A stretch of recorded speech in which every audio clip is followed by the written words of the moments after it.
Well, hello all. Welcome to Tav's Little Video Chat, Christmas edition 2025. I'm James Shadrach. I normally produce the podcast, but I'm on today because we're joined by some very special guests, such as Josh Hill from North Star Partners, such as Tommy Stockers from Bushman, such as Jimmy Starbuck from Starbuck Group, Tech from Broadside Lawyers, and of course, Tavis Shearer from TRS Resourcing. This is a bit of a different one for me because normally you're over there. I know. Actually, James does actually exist. I'm a real person. Yeah. I've had a few people say, is this guy a fake AI thing? Does he really exist? Do people talking to himself? But I'm real.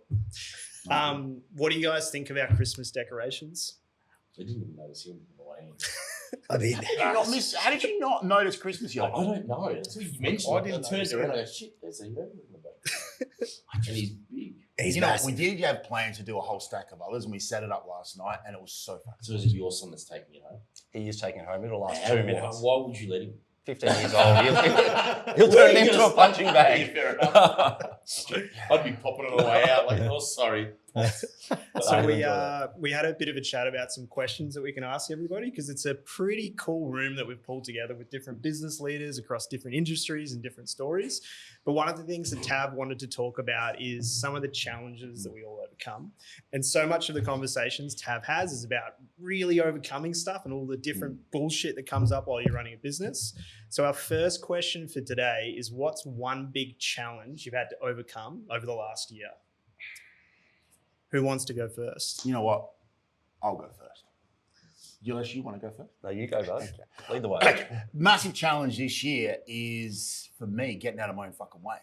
You know, build companies, everything's there, you're doing it exactly the same way, and you're not evolving quick enough. That's the biggest challenge I had this year. Like having to re-evolve technology, managing staff, probably leaning into, shit, where's this economy going? Melbourne's a bit spongy. You can only connect the dots looking back. But man, hindsight, I should have just trusted my gut instinct instead of listening to the numbers, instead of actually moving ahead. Because I think I missed a big thing with the recovering Melbourne economy. I know we talk about this all the time, but we're kind of at the start of a super cycle, and people think I'm crazy saying that. But yeah, the biggest thing I've learned this year is not just sticking to my gut feeling and looking at the numbers. Yeah. Don't listen to too many podcasts because I'll give you a bum steer a lot of the time. Yeah, I agree with that. And too much stuff on Instagram and YouTube. You know, there's always these business people on there, and they're sorry, mate, to jump in on you, but there are always business people on there. You always do. You know, when you say, "Oh, you've got to get up at 5 a.m. because you know your competitors get up at 6, so you've got to get up at 5 a.m. and you've got to be a step ahead of them all, and you've got to read 10 books a month on business." There's all these things He's got time for 10 books a month. all these things that you need to do. And there's all these tips and things. You won't be successful. Yeah, that's right. That's right. That is The other kicker. guy will. If you are going to be the shittest prick out there if you do not take 100%. time to read 10 books. Yeah. Or do your 90 hard or whatever the fuck that's. I think that whole industry is built on selling and not actually doing. So it's buy my course, Teachers. read my book, but this is all theory, practical. I'm shocked that you don't think that business coaches work. What? Business coaches that have never ran busises. Yeah. Business It's coaching. funny, I was telling a client exactly the same thing last night. He had a mental breakdown in hospital. It's a bit of a shame. But his wife called me and went, do we need a business coach? I'm like, fuck no. That's the last thing you need. You need a good accountant, firstly, I think. And probably a bit of a chat at the pub. Yeah.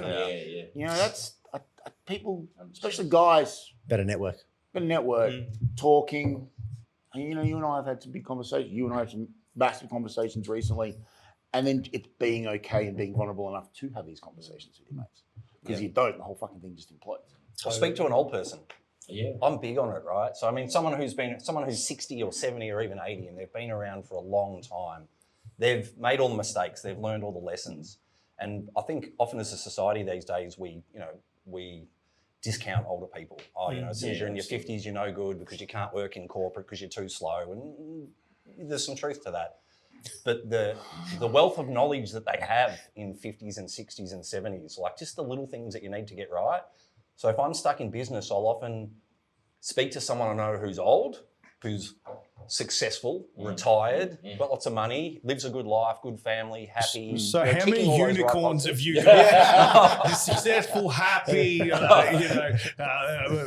they're still married because that's important. Or we don't mind about that part. Don't take relationship advice. That's the one thing I won't discuss. Happy in all elements. Jeez. Yeah. Chat to someone who's done it before, you know, and someone who you can look up to and think, oh, I'd really like to be that. You know, I admire that person. That they're a bit of a role model for me. And they often just have one or two little nuggets, and that's the succinct sort of advice. I often listen to my dad, who's never run a business in his life before, but a very successful man in his own right. It's because he hasn't run a business, and because he hasn't been in the industry, is a reason why his advice is so enlightening. Because he gives the right advice. He's not, what am I trying to say? He's not trying to tell you things about the industry that you don't know. And he's spot on. So sometimes I go outside of the industry, outside of the market to listen to advice. Fresh set eyes. Yeah. But there's also two different perspectives that they can come from. You can be going to them from about business, and you can be saying, what do I do? Tav described that the market's spongy, you know, world's gone, I don't know, a bit sideways, but then you can also do it from the other way, which is, hey, Dad, I'm not the happiest at the moment. Life's pretty tough. My missus is being a bitch and my kids don't like me.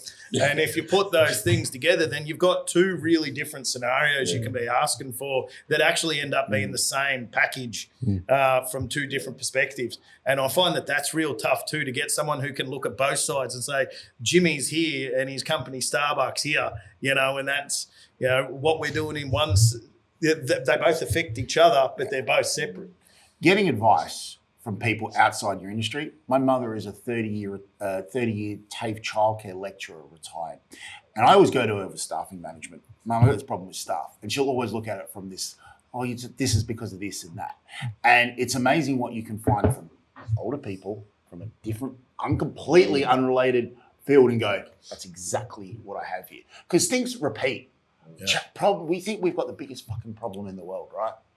You know, you've got this problem, and we all talk about it and go, no, just do that, or call that guy, or send that guy a text, and the whole world changes within that because you think this problem is so fucking like ending. And yeah, we're all business owners, right? And like our little voices scream at us, you know, and yours might scream louder. Yeah. You know what? The reason why I was looking at Tommy is there's one situation that doesn't happen. That's generally when we're in front, we've got a steering wheel in front of us, and like, yeah, you just get that outside opinion, and then suddenly it all just changes. Yeah, Puzzle very, piece. very true. Tommy, how about yourself? What's a big challenge over the last year you've had to overcome? I wasn't ready for this question, but I've had a couple of weeks to think about it. Thanks, Tav. You're welcome. I don't know that we've had a big challenge. You refuse to grow. That's a big problem. That's a challenge. That was something. Here's the advice you didn't need. I should not. Business consultant. No, he put a limit on his business. We did. Yeah. I don't know if you want to talk about it. We can always edit it no, out. no, But I'm surely. happy to talk about it. Yeah. Why did you put a limit on the business? Because once One you of hit the ground those right here. advices you got that, you know, beyond 50 people, beyond 80 people, the connection between individuals in the office doesn't work. Or you got a certain, you know, you make a good profit, you just want to stick to that. What's the motivation? It sort of started. The first business that I started, I was 24 and I started a recruitment company, labour hire for the printing industry. Yeah. And I just sort of fell into it. And I started with my mum, and she was doing reception and I was like doing everything else. And that was in Melbourne. We had an office in Box Hill. The business grew over the first 4 years to the point where I had myself, receptionists, 3 recruiters.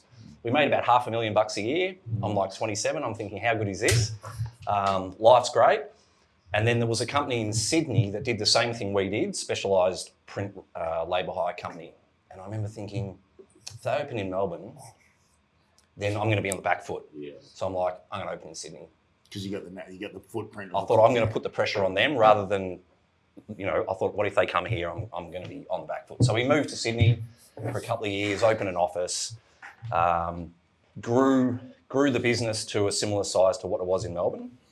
And then 3 years later, I was spending more time doing HR, more time, you know, recruiting staff, more time doing legal and all these other things, which I didn't really enjoy as much. And the business still made $500,000 a year. Yeah. And then I sold it, had some time off, and best mate of mine and his dad were running Bushman Fridges successfully for about 25 years. I started working there, and the business grew really quickly in the first 5 years. And then about 5 years ago, we got to this point where I thought, if we want to grow, we're going to need a bigger office, bigger factory. I did have one somewhere, but yeah, sure. Look, the coffees are coming out. Oh, that might be yours. Did you get a flat white? Yeah. Yes. So, this can one's yours. Can we get one more flat white? Yeah, strong Yeah, one. no for rush. me, That's thanks. fine. It's all- Nah, it's yours now. I've got a strong one on the way. Jimmy. Yeah. Please. This guy's an expert at I'll try not to tell a really long story. No, tell You me can one always story. get it out. No, come on. It's So all about next 5 time years we ago, got we this. had COVID, right? And people couldn't leave home, and everyone's buying stuff online, and the turnover in our business went from X amount. It went up about 5 times in 2 years.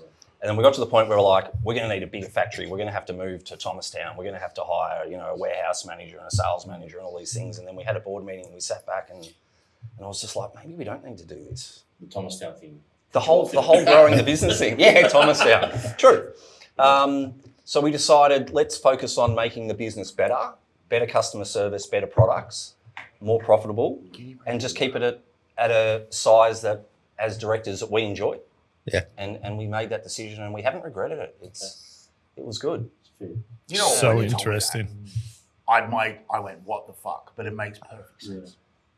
And it might be the fact that I've got the fear of, if I grow it, it's going to end up like it did the first time. But again, I don't know if I want to run a really big company. You've had that realisation. I'm addicted to growth. You I've are. done 15 years of it. I've run 3 other law firms, sold them off. So I've been in growth phase for a good part of 15 years. So much so that my partner's now saying, "Tick, slow down." I was in Brisbane 2 days ago looking to buy a firm. Am I ready for Brisbane? No. Am I ready to buy this firm? Absolutely not. Do I want it? Probably not. Do we need it? No. But shit, I want it. You're going to buy it? Yes. I want to buy it. So to have the realisation that you're happy, you're satisfied at a particular level is admirable. Envious. Yeah, it's just a different thing. I mean, everyone enjoys what they enjoy, but we've got 4 directors in the business and we've got a few people working for us and the business is great and we've got a massive moat and it'll just tick along. You've got a for the castle next with a 10 or moat. 20 years. Oh, fuck. Yeah, That's what I and a drawbridge. Yes. Always wanted one of those. Yeah. 100%. Yeah, but it's a good point because we were talking earlier about all those business coaches and so much of their ideology is scale at all costs. Like as long as you're growing, everything's good. It's interesting to hear your point of view on the other side of it. There isn't a book. I actually looked to see, is there a book on how not to grow your business? Probably not. And there wasn't. I couldn't find one. Yeah. But for me, it was more about, as directors of a business, like what Jimmy was saying before, like there's you and your personal life and then there's your business. And for me, it was always important to keep them as separate things so I didn't lose who I was and how I wanted to, bring up my kids and have a family and live a life. So as directors, we decided what sort of lifestyle do we want? And what does the business need to be in order for us to have that the job that we like to do and the lifestyle that we want? So we kind of tailored the business to suit us. Yeah. Nice. Yeah. And you, knowing what I know about you, you are very balanced in your life. Thanks, You know, Tav. but I mean that like you block out motor racing, you block out work time. You were at SEMA 3 weeks ago. You were at Bathurst last weekend, or the weekend before, and but you make sure that you tick everything off that you want to get done. I do, but business always comes first. Yeah. It does. It is always the thing people go, family always comes first, and it's like, well, as business owners, it'd be interested to hear what you think. But family comes first if there's an emergency. But if it's not critical, business always comes first. What do you guys think? I started broadside to buy myself back some time. We had that discussion. Yeah, okay. As a principal or a senior partner of a law firm, it's common to be working 16-hour days, 7 days a week. Whereas I found I think I found the right formula. I brought broadside to life in order to get partners in to do the work for me so I can spend more time with my kids, and it's worked so far. So it's funny, the mentality for me has been a little bit different. I still love scaling, I still love growth, but I started broadside and built it away so I could buy time back for myself and for the kids. So, Has it worked?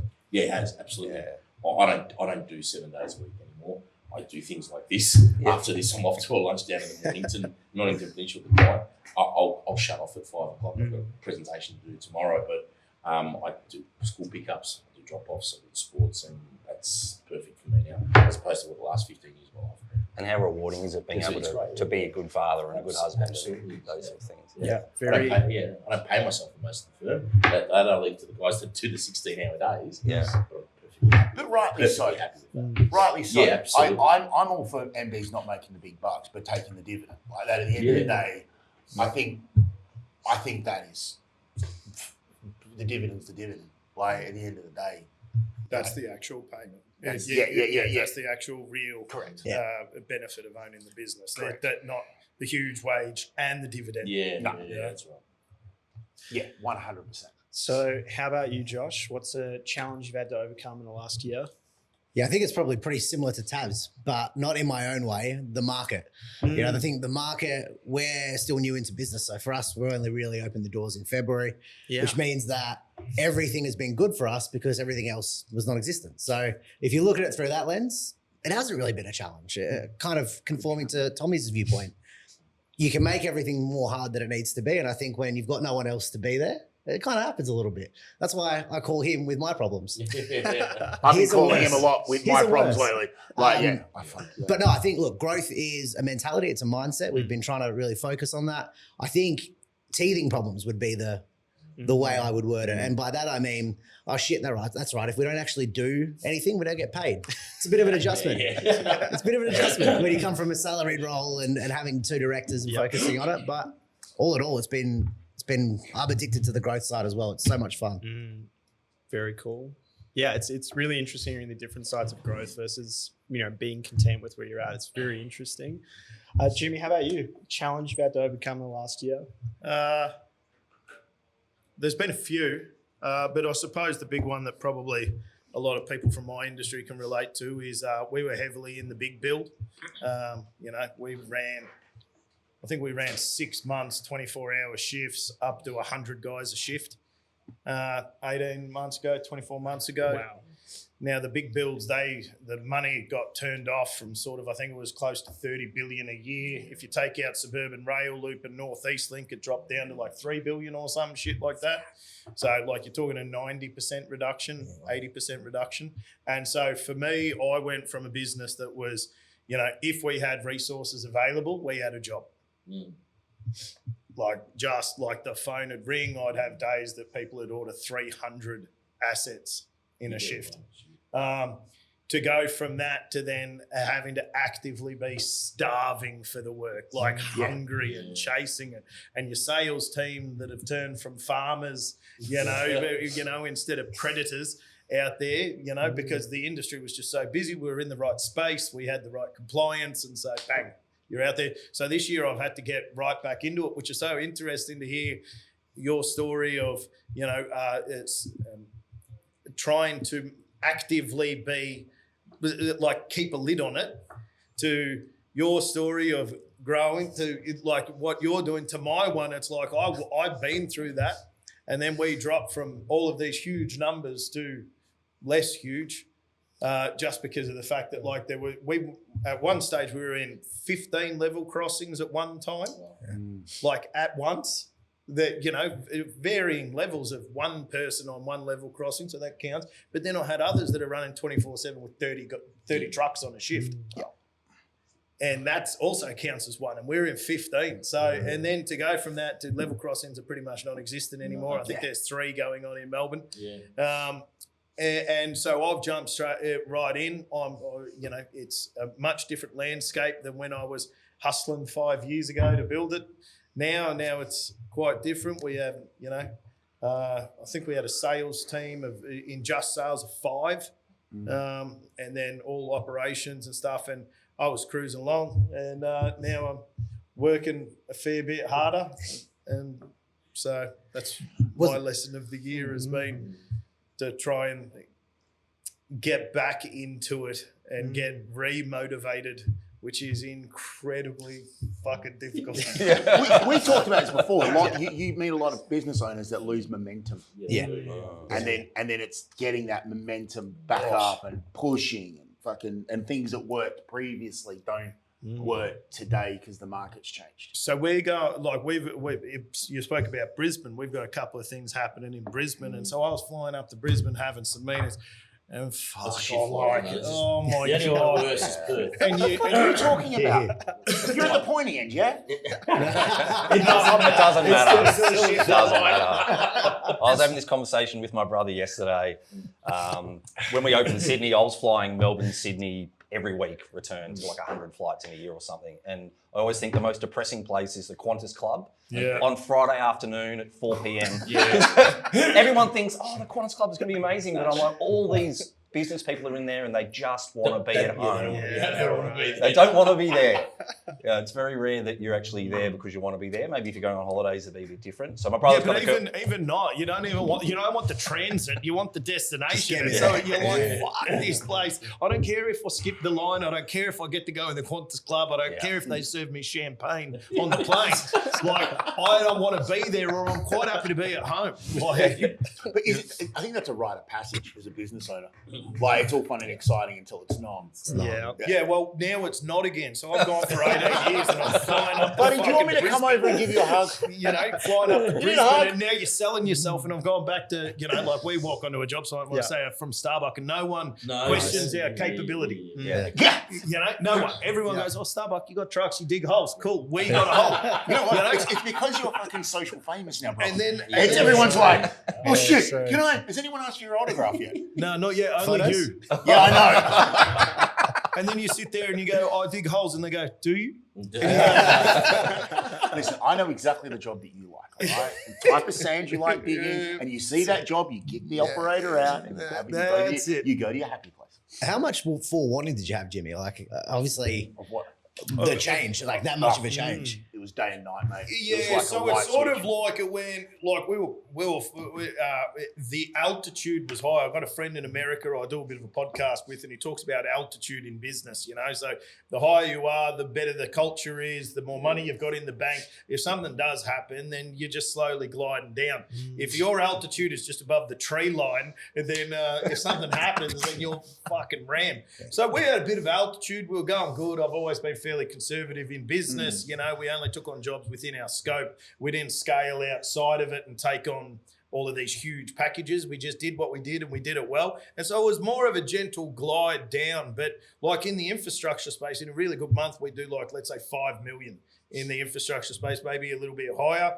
The infrastructure space is now down around 1. Yeah. You know, so that's the difference of what the company went through. Now we do a whole host of other sort of dirt moving, but if you're doing 5 million and now you're doing 1, and you're doing good to get the 1, you know.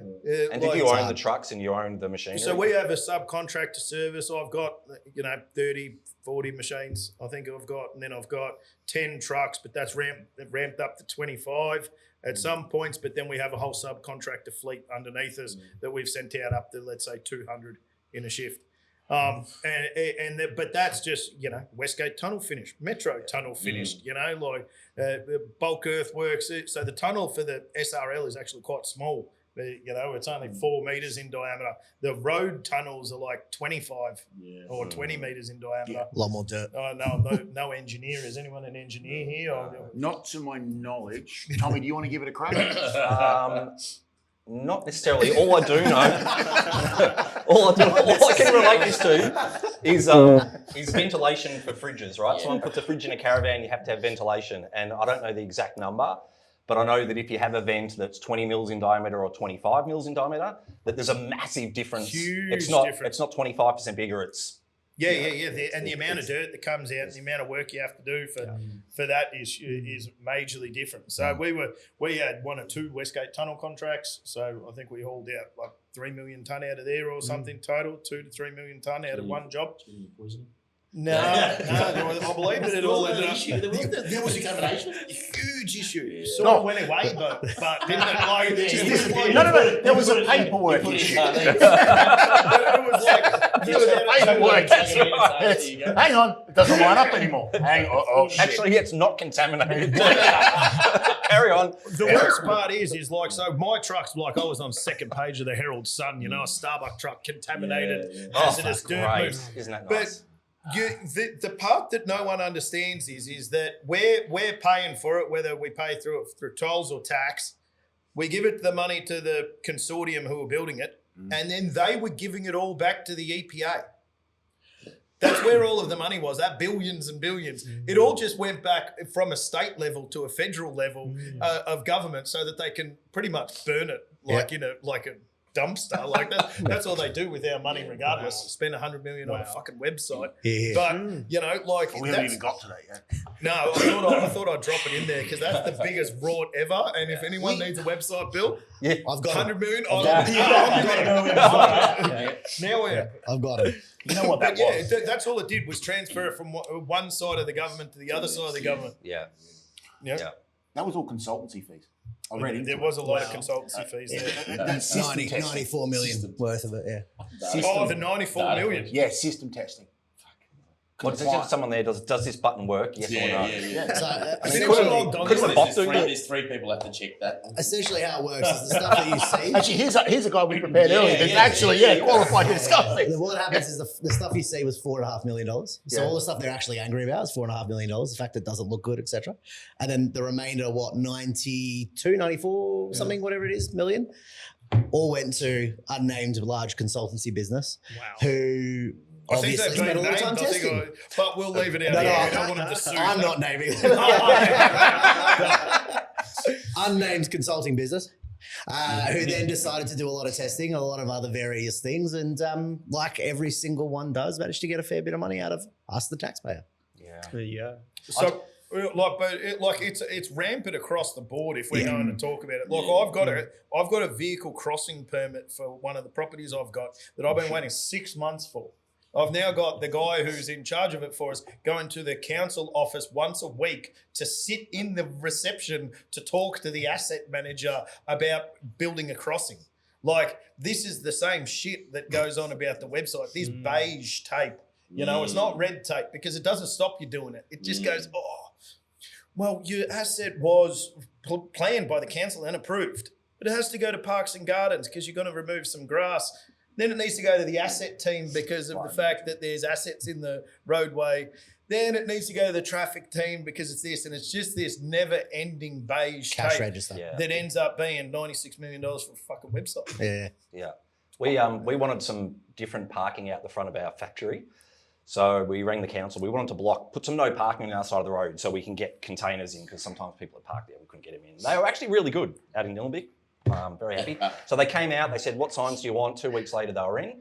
And then we realised, that one's actually not in the best spot. I'm like, do you think we should ask the council? We're like, no, I'm going to get in trouble for this. So we just got the shovel out and we moved that one over here and we put the no parking over there and now it's perfect. What did you say the exact address of that parking was? There's some prick from Nillumbik who's like, where did he put that? Fuck that. It's going to be tendered as evidence in court. Actually, that was an example of what you could do. Yeah. I heard that happened to my mate. Allegedly, you get better. What are you trying to say? There's better councils and maybe some worse councils? Nah, Nillumbik were actually really good. They're very good. They are. We'll give a shout out. No one at this table should be surprised there's a lot of wastage of government. Jesus No. Christ, Yeah. it's horrible. I mean, the amount of tax that I've paid in the last 2 or 3 years is criminal. And I do think I've seen it back up. So. Not even close. Not even close. And I hate it. And my wife works for the government. My dad works for the government. Even I work for the government. We'll never go back there ever again. Just the thought process, the decision making. It's just beige tape instead of red tape. It's just horrible. It's antithetical to I growth. had a question, Jimmy. Where do all the trucks go? Where did they go? Where are they now? Like, if you were one contractor, how many trucks and much machinery could have been working on these builds? And where are they? Where is there it was all about now? 2,000 2,000? tippers. Yeah. But money was good, so it's just a supply and demand market. Yep. That as when the money's great and the demand is there. Everyone, my mates, one of my tippers. Well, you were sitting at home, you're having a fucking fag at home on your couch, and you go, "Hang on, he was working in a factory last week. My next door neighbour." How do you get a new jet ski? Then he comes over and he says, just bought a holiday house in Gold Coast. And you go, what do you do? And he goes, I just wait for my phone to ring.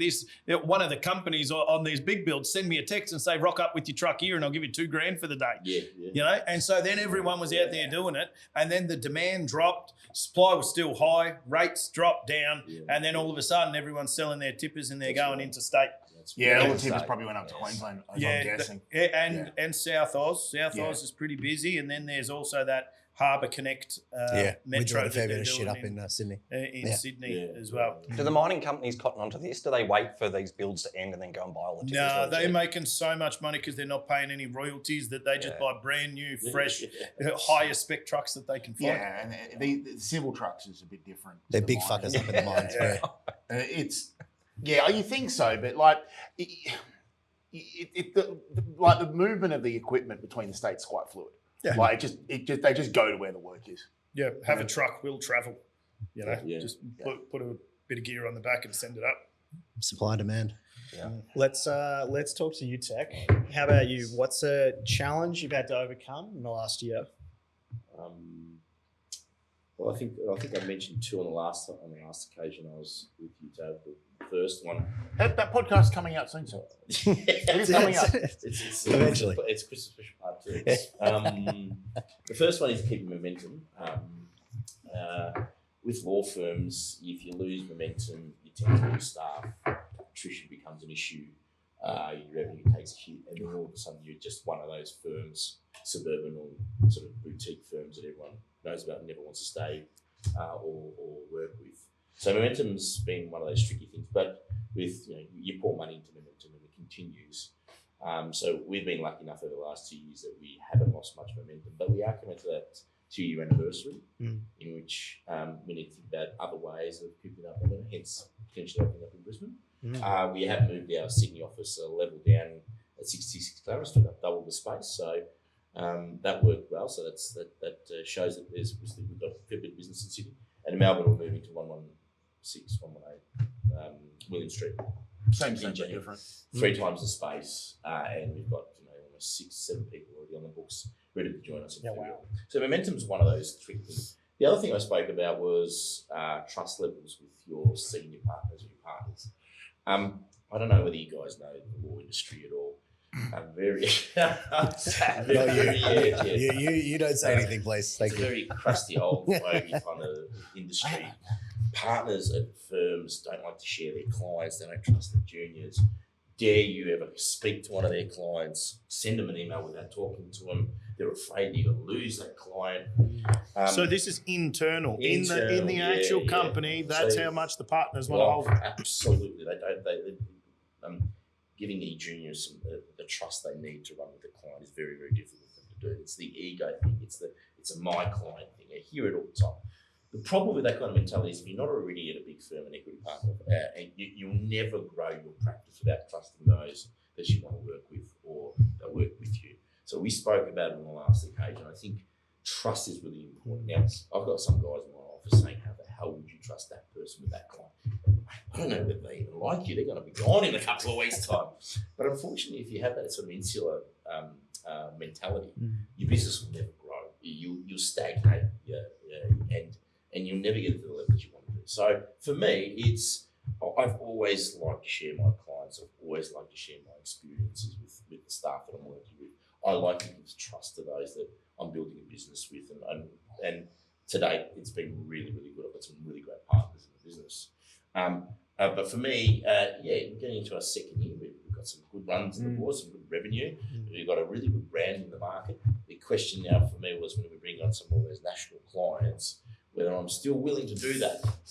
Because as a business owner, I expect second, third year, people going to start leaving, or they're going to start looking somewhere else. And that's where the risk in losing the client really sits.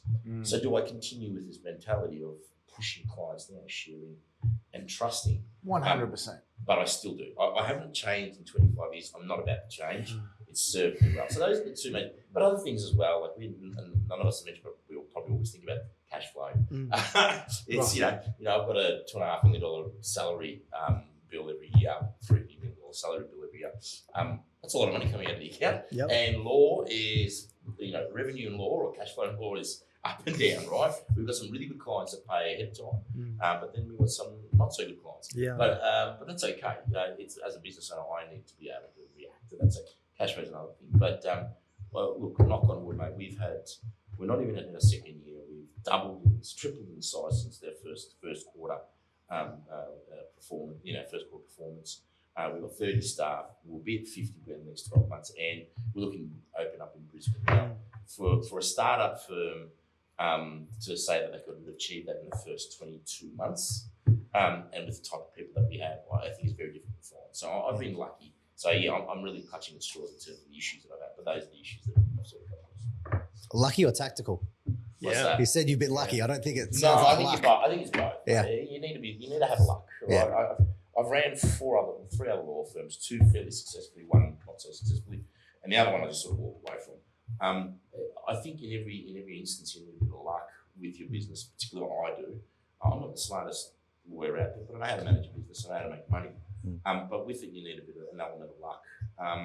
You need the right people, element of luck. You need to be business savvy. I say it's the layers, yeah. So you got to have all of your business fundamentals built all the way correct. up. Yeah. Then you need a salt shaker of luck to make it like bring out the flavour. finesse. Yes. Bring out the flavour. And otherwise, it's bland as fuck, and you're not going anywhere. I like that analogy. You I like know, that. you have to have everything dialed in. You have to have what you do, the service you provide, the culture, cash flow management. Be smart, not be a fuckwit. You know, all of these things, Yep. right? And built up, and you can do all of that and still be unsuccessful. But if you get a little bit of a shake of luck on the top of it like this, you're in the right spot at the right time, Correct. meeting the guy at the pub Absolutely. that goes, I'm in looking for a lawyer. And you go, oh, well, what do you do? And he's like, Correct. Yeah, well, yeah. actually, I need half of your staff to work on my books for a week. And you go, Okay. fuck yeah. So, yeah. You're right. Absolutely. You need to be in the right place at the right time. And I've had a fair bit of that. Some people say there's no such thing as luck. That's Make you your earn- own. you earn it. That's But bullshit. It's true. There is a lot of luck. I agree. That's fine. You need to be, not only have to work hard to be in the right place at the right time, but then you need to have that person walk out of that toilet at the same time you're walking in, so you can bump into each other and have that conversation about it. Yeah. The harder you work, the bigger you work on your personal brand, luckier you people are. start recognising you. How many jobs have you got just by your brand? For a bit. I think we tracked it. I think we did $2 million in a year about 7 years ago from online, which no one wins work in what we do online. No. Now it's a little bit saturated, that market, the construction market, as everyone as the media producer on. But then I went down a little bit more of the personal branding stuff about 12 months ago, which is working pretty good. I've made some decent money off of that now, sort of low six figures in a year off of people You're paying nuts, me for man. shit. I mean, I know the numbers. I'm not going to go, but it's fucking nuts, brother. Yeah, It is nuts what you're making on personal. Yeah, brand. I can make good money. Do you? Yeah, We're going to talk. We need to talk. Yeah. Fuck, this coffee looks delicious. James, what were you saying again? I love this topic. I'm super passionate about this topic of the luck, and I completely agree with exactly what you guys had to say. And it's something that I don't think gets talked about enough. It goes back to what I said earlier about the people that have got the books and they've got the opinions and they're telling you all the things you need to do and then you'll be successful. Because one of the things that really irks me, and I won't mention any names, is some of the big tech guys that have started a company and they've obviously done everything right, as Jimmy said. They've got the whole business structure right, but they've been in the right place at the right time. All of a sudden, the company's worth $1 billion, $10 billion. I've done an exit for $50 $200 billion. million. That's right. Oh, yeah, exactly. It's like, hang on a second, you started that business at exactly the right time. And great idea and really good, That's but right. you're no fucking expert, yeah? You're just a smart guy who's lucky and everything That's else, right. and now you're going to sit down and tell all of these people how to run their business, when really at the end of the day, you got to be like, well, I was the guy who made Facebook when there was no Facebook. Yeah. And everyone wanted a Facebook, so now I'm a billionaire. Yeah. Like, you're a And now I'm going genius. to tell you how to live your life. Yeah. Like during COVID, Oh my God. there were sports people that came out because there was a shortage of baby formula. Sports people can be very I know similar. where They we're going can. with this. You don't want to drink your own bath water. You've got to realise you got to have some humility that there is an element of luck. And I've been fortunate that I was in the right place at the right time. And whether it's Jimmy in the boom of digging tunnels or us when we had COVID and people couldn't leave the house, so they all wanted to buy camping fridges. Like we recognise. and you're the that. guy online that has camping fridges available, right. and now all of a sudden it would make $1 million. But we're not. But I'm not like an expert in everything now. Yeah. So there was the baby formula thing. So baby formula was in shortage, and some sports people came out and said, "Oh, you can make baby formula from coconut milk and nutmeg and a few of these other things, and it's fine." I'm like, hang on a second, you're a professional sports person, and you're going to get my wife to feed our baby coconut milk. Yeah, don't you run into other blokes for a living? Just Yeah, all of a sudden you're a formula maker. So you're telling me you don't want to listen to the cricket test captain tell you about how to use energy? Or Well, perfect example. If the shoe And I love fits, Paddy yeah. Cummins, I do. But there's a lack of self-awareness with most people. understand what Yeah. you're actually an Yeah, expert yeah. at.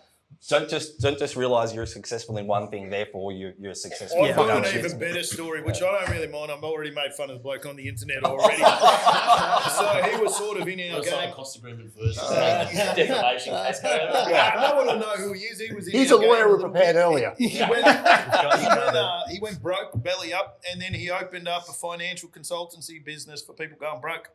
At least he's got experience. Well, he's got a track record. Well, I think that also at the same time, like call it a spade, right? He could have learned what not to do. Yes. However, like there's guys going to uni for a long time and have a lot of experience and all of this stuff, and maybe you're not the expert in it just because that You've done it happened once. to you. Yeah.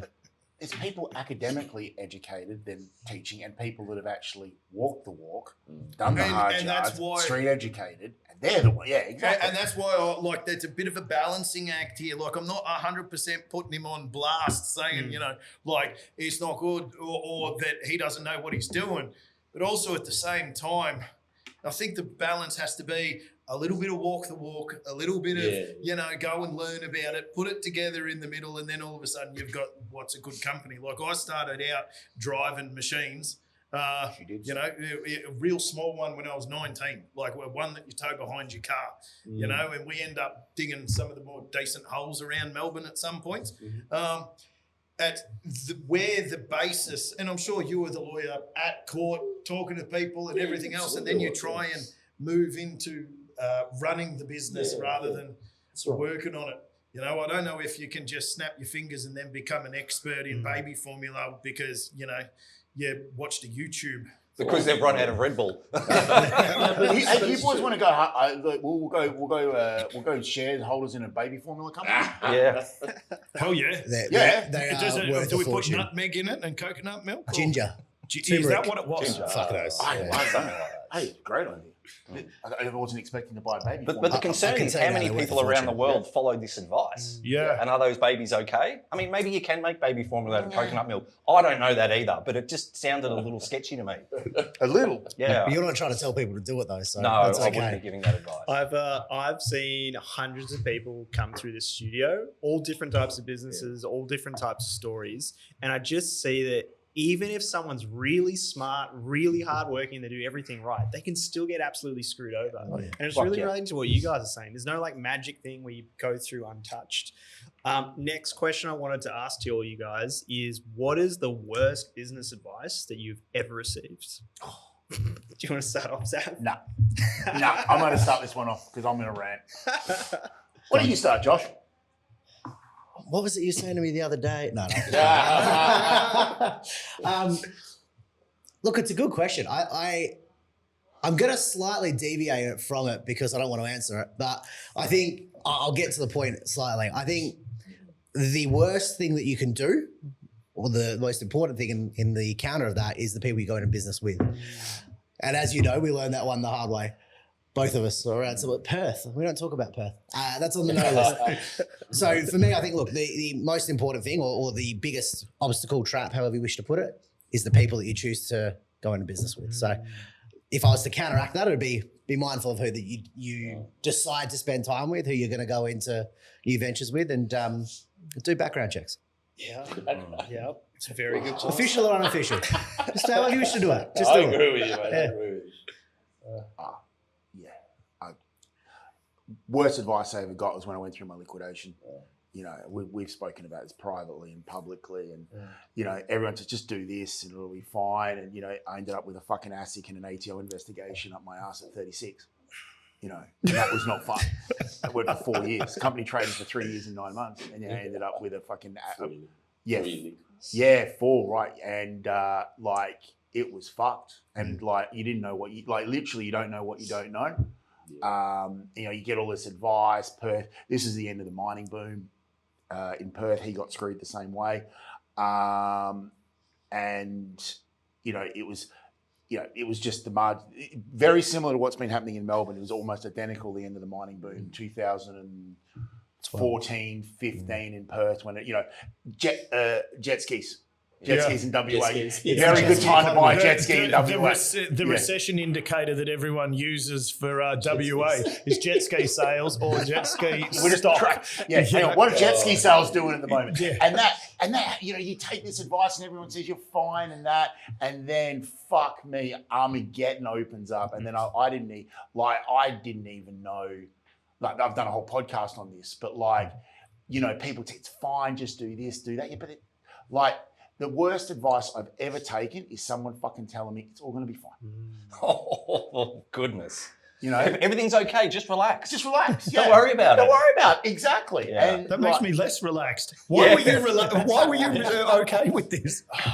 Ignorance, Or did you trust the person? These are the people who are around. What got me in trouble was too many handshake deals with builders, right?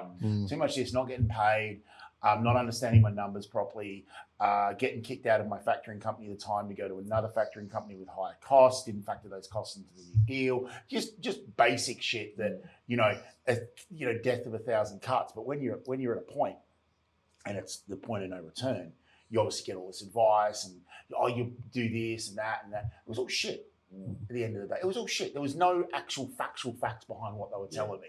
They were just doing it because there was an industry in that space. Now, I think the people around me at the time were legitimately trying to help me, but they didn't know what they didn't know either. So it's great to say, you took this advice, but at the end of the day, you assumed that these people that you were getting introduced to were the people you did not doing any fucking background checks, not doing this, and then so the biggest lesson, the biggest mistake I've got, the biggest advice that I've had is do your own background checks. It's the same. Background checks. When you're losing altitude, and your landing gear's scraping the top of the trees. You got to know: do I need a wood chipper or a parachute? Exactly. But 100%. If I knew you back then, fuck. We've probably been a completely, tech space is, litigation and also liquidation and fucking doing deals to get shit sorted out. I didn't have that. I just went in blindly with this, and my liquidator got kicked out. I got an appointed liquidator after the fact, which is fucked. Yeah, that's bad news. When that happens, you're in a little bit of. I was in a bit of shit. A lot of shit. I was swimming in Jack Daniels for 3 years over there, right? And this, we've talked about this, and this is how this whole fucking thing started. When a government department gets its hooks into you, you've got to try and stop them before they get their hooks in. Like once they've got their hooks in and they start feeding on it, then it just becomes part of the. What I also learned about that whole system was it's just, you'd probably say it's fee generating at the end of the day.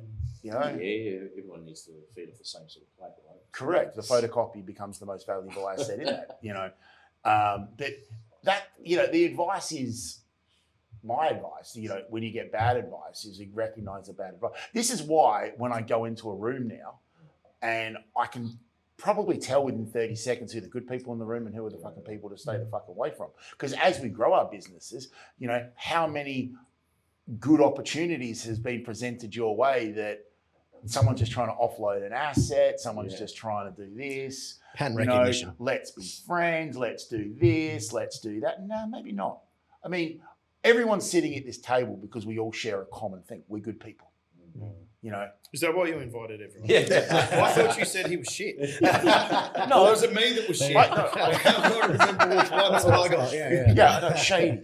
No, I didn't say that. I said no, I didn't say that. I said, how would I explain everyone here? Direct and to the point, highly personable, batshit crazy. Thanks, Tab. I knew I should have sat on that side. If you can't tell, we all own recruitment businesses. Or No, we're not. So are we a product of the environment, or is that why we're in the environment? No, I think it's saying that. Like, we all get accused of whatever. Like, you're in construction, you're in law, we're in recruitment, you're in fridges. Like, how many people have just got a fucking retail space, but how many people have just got a problem and want to make it your problem. Your fridge is shit. Online. My staff is shit. Whoa. Don't go Online about comments? his Are we big talking fridge about? shit. No, I'm talking Social media? I'm talking about people that just have a bee in their bonnet and, they want to make it your problem. Could be There's, shot. there's always naysayers. There's always going to be a couple everyone on my percent. customer list every day. How many phone calls did you get when you've got workers out somewhere? Yeah, exactly. Like that's all they're doing. That all business is. I'm handballing him my legal problems, handballing you my recruitment problems, and when my fridge fucking carks it, you're going to deal with it. And like, how many people have you represented legally that are trying to, like, they're innocent or whatever, and it's your fault? You're the fucking this and that. You're very careful. I might have no clients by tomorrow. I mean that no, but like everyone So wants. there's fair share. There's fair share that a fair share of clients, not a broadside, but other firms which will always, if something goes wrong, it's your problem. You're the lawyer. You should have seen it coming. Yeah. It's your problem. There's to some extent, there's some truth behind that. I mean, you pay me a lot of money to make sure that you're safe, that I'm thinking about your problems, I want to get you out of the shit. But the problems that they pick on have got nothing to do with their legal problems. Yeah. It's everything else. Yeah. And I think that's the evolution of the lawyer these days, where you now not only need to be a good lawyer, but you need to also be a counsellor. Yeah. You need to be personable. You need to understand your client. You need to get into the nitty-gritty and walk them through one of the most stressful moments in their life, being involved in court, being involved in law. So it's no longer. So I half expect it now. So they have a shit day with the kids. They've got to go to their lawyer the next morning. They know they can pay me $5,000 for the hour or whatever the case may be, right? I'm going to cop it. I should prepare for that. I know you, Tavis. You're going to give me shit for a whole hour because you're paying for it, right? I'm going to expect it. I can see that. Yeah, I can see right. So the evolution of a lawyer's role is to calm you down, to talk to you softly, say, hey, look, your legal problems are legal problems, your personal problems are legal. I'm solving this, but let's deal with this so that you can focus on that. I think that's where we're going. So I was going to get rounded up before. Every client will make even the minute, the smallest issue my issue, but I expect that. With the outlet. You need to expect it. Now, there is a point though. Oh, and trust me, I've come to that point a few times. If you push a little too far, I'm just going to say, off you go. Because now you're focusing on the wrong thing. Sacking your client is the best thing in the world. It's cathartic.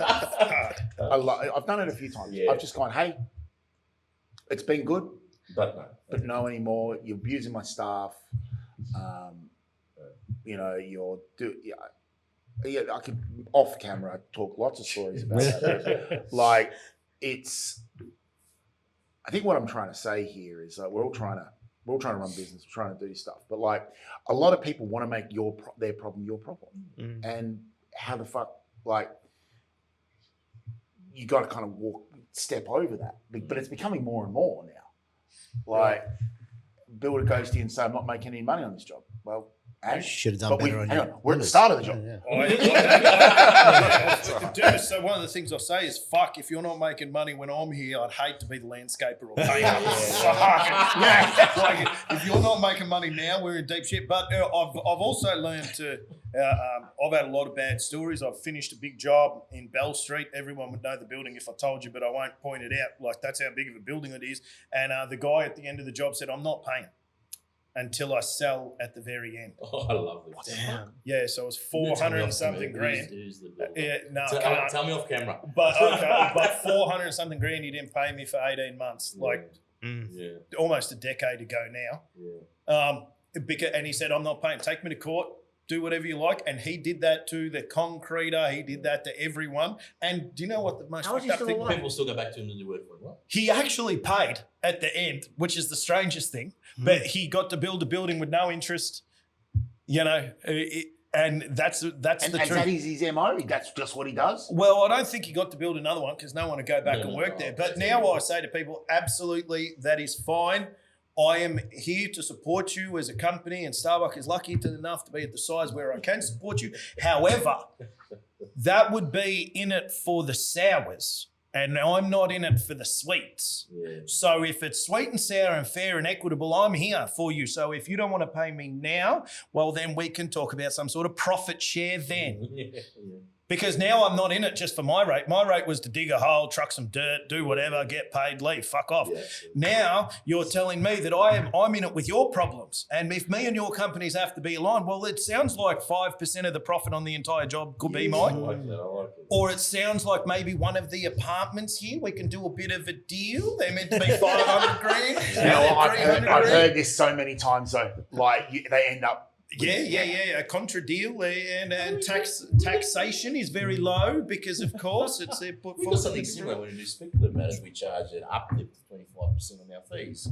And but it's a killer on cash flow. Of course. Right? If you're not the size that you are, then I would you have a problem. Oh yeah, I'll be crying at home in the bathtub. But like Good luck ever seeing that apartment when it's finished in 4 years' time. But then you sit there and you go, almost all of them have very quickly came up with the money. Yeah. But when you Upfront. when the bill's due and they come and they say, "Oh, I'm in deep shit, I'm fucked," and I go, "Absolutely fine."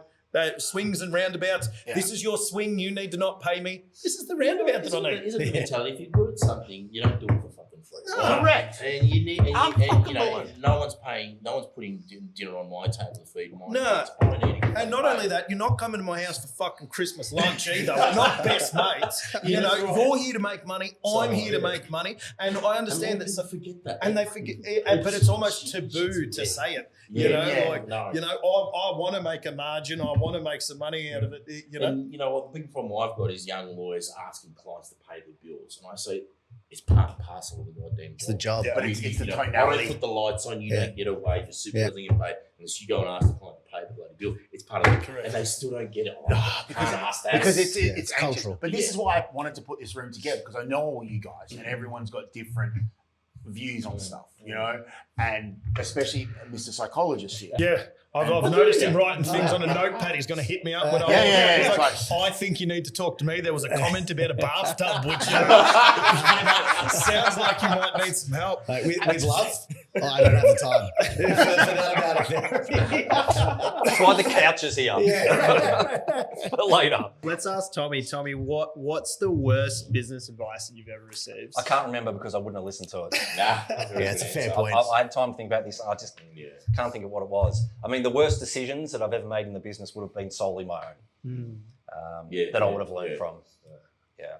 So I would, if I'd taken the advice and I'd followed it, then I would just see that as my decision, I guess.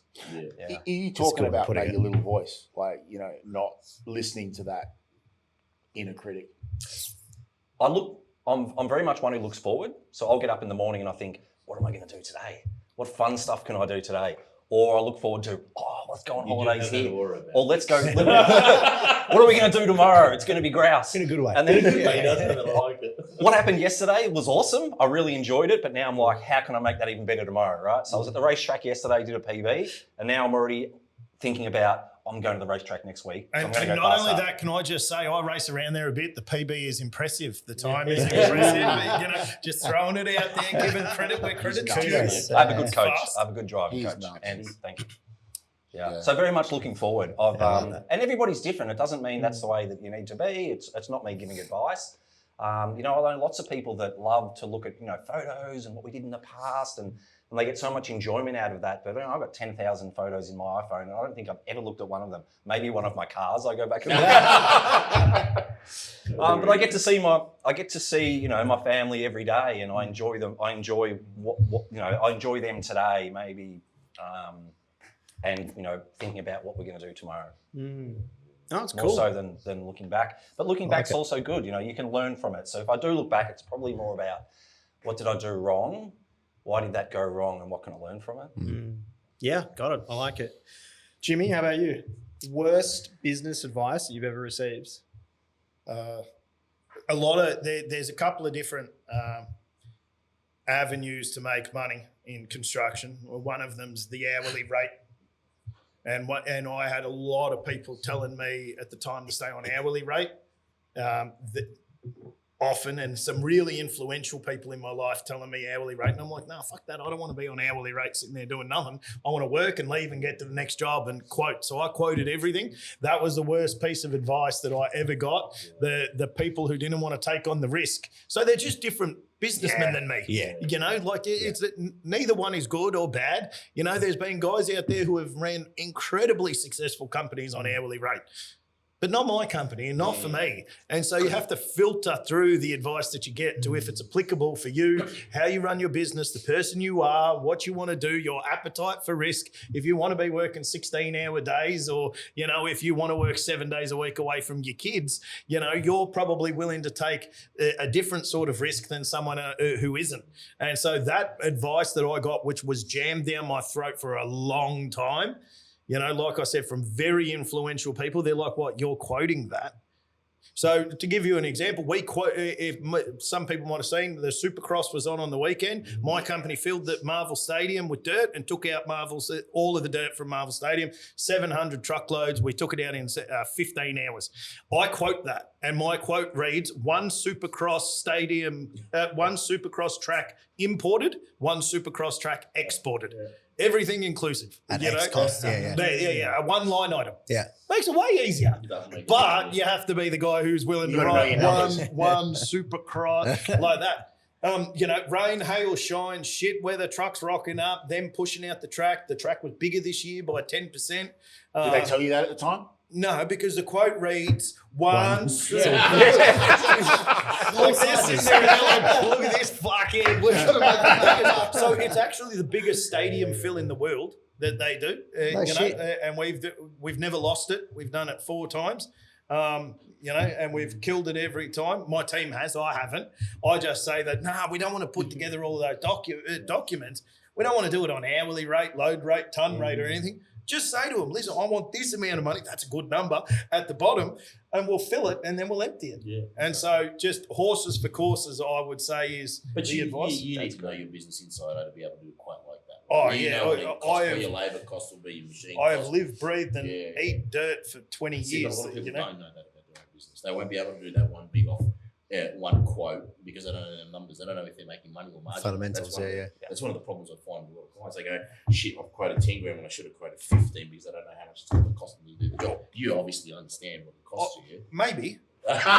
Maybe. But yeah, I do. Like, you know, and I've got a real good brain for numbers. Yeah. And you got to like the numbers as well. These people who, you know, they get their spreadsheets on their phone, they don't even fucking look at them. You know, to say that, you know, and then go, I'll do the job at 100 grand. And I'm like, I'm at 150 grand and I'm going to cart your dirt for you. How are you going to be cheaper than I am with my own trucks? Yeah. And they still will go in at 100 grand. And they'll lose money on it. And they'll lose money. Because they just want the turnover. Yeah. Do you think where your philosophy is coming from now is because you're listening to your core values? You're listening to that guidance over time? And then you go, well, these are my core values. I don't want to be hourly rate anymore. I just want to do No, because I was always young and dumb. So before I had before I had core values, all I did was say, no, fuck that. I'm going to quote like whatever. And you lost a heap of money. I lost a heap of money. So now it might be, sound a little bit more thought out, the process behind it. But really, at the end of the day, I started quoting big jobs for whatever relative size I was when I was in my early 20s. You know, I'd turn over 500 grand in the year and quote a $250,000 job when I was 22. You know, that they needed done in a month. And I'm like, fuck yeah, let's do this. Great. What's changed though now? Because you still got that mentality, but obviously building's changed now. So can you still do that or? Not as much. Yeah. It definitely has changed. Like people were just after guys on site who would, you know, look after it and do it. And we were good at our job. Like we were good at what we did. Now it's much harder to get property to stack up. Oh, fuck yeah. You know, real hard to get property to stack up. And then if you can get the property to stack up, then it's real hard to get the sales to make it financially viable again. You know, so there's a lot of barriers to it. But yeah, the landscape has changed, but my team has changed as well. You know, I used to do the quotes on my kitchen bench and now we have, you know, like an estimator and 20 something people in my office. You know, so it's different. Did you get paid up front for the job at, was it Marvel Stadium? No, I never get paid up front for nothing. Everyone bank a gym. So how many how many tickets did you get? And is there a seat now? And a gold seat on the front row of the You'd court never believe with your it. name written on Never it. never gotten a ticket. What? Wow, that's sacrilegious. Never gotten a ticket Did you for ask for it? it. I asked it a couple of times, but then it's embarrassing. Well, it is embarrassing. Because Because so I asked it's twice. embarrassing for them, though, right? Not to come to you and say, But I think last time we went there, I bought like 25 tickets for. I bought all right ones. I think it cost me like $3,000 or $4,000 for the tickets. But I bought 25. So many people were asking me for them. I'm not one to say, oh no. But you've got the 70,000 seats in the stadium and you want to give me 5. But that's all right too. Like if that's the business model that the bloke runs, because of the fact all he does is stadiums, he goes around to different states, around the world as well, you know, and if he doesn't want to be organising the tickets, he might have just said, nah, fuck it, we're not giving out anyone tickets. And in which case, I Fair get enough, it, business yeah. decision. Yeah. But fuck, there was this year, because I told everyone last year that when I bought the 25 tickets or whatever, I told them that I bought them. Oh, and so right. this year when they came to me, I said, I'm not buying tickets to every fucking event. Like, if you want to go, absolutely, I can try and organise you something. But at the end of the day, I'm not going this year, and neither are any of my management and everything else. It's just some random dude who works with us asking for, hey, you got 3 tickets for me and my kids? Yeah, because everyone assumes you got a box there or something. absolutely they do. I get that. There you go. Tech, how about you? Worst business advice you've ever received? I was sitting here trying to think of the worst business advice. Not a lot of people have offered me actual business advice. My dad offers me life advice all the time. And you know, he's spot on probably 99% of the time just because he's a great dad and he looks after me and he gives me the right kind of advice. I suppose, you know, when it boils down to it, the bad advice is the ones that you don't think about and you don't review and you don't look into. Everyone's going to offer you advice. It's up to you. I think it's on you to be able to decipher who's the right person to take the advice from and what kind of advice it is. Then you can look at it from a perspective that none of it is bad advice. There's shit advice and you learn from that, and there's good advice and you learn from that, right? But if I was going to answer your question, maybe something along the lines of, you don't need a forecast, you don't need a budget, you don't need a plan. Bullshit. I've got a 5-year plan. I've got a 3-year forecast. We change it twice a year. And I've been doing that 3 out of the 4 firms. How does that stack up? Like when you were to look at it, if I was to go back on that piece of paper that you got from 2 years ago and look at your 3-year plan, what's it look like for not only you personally, but you as a... Growth looks fantastic. Cash flow is neutral. Okay.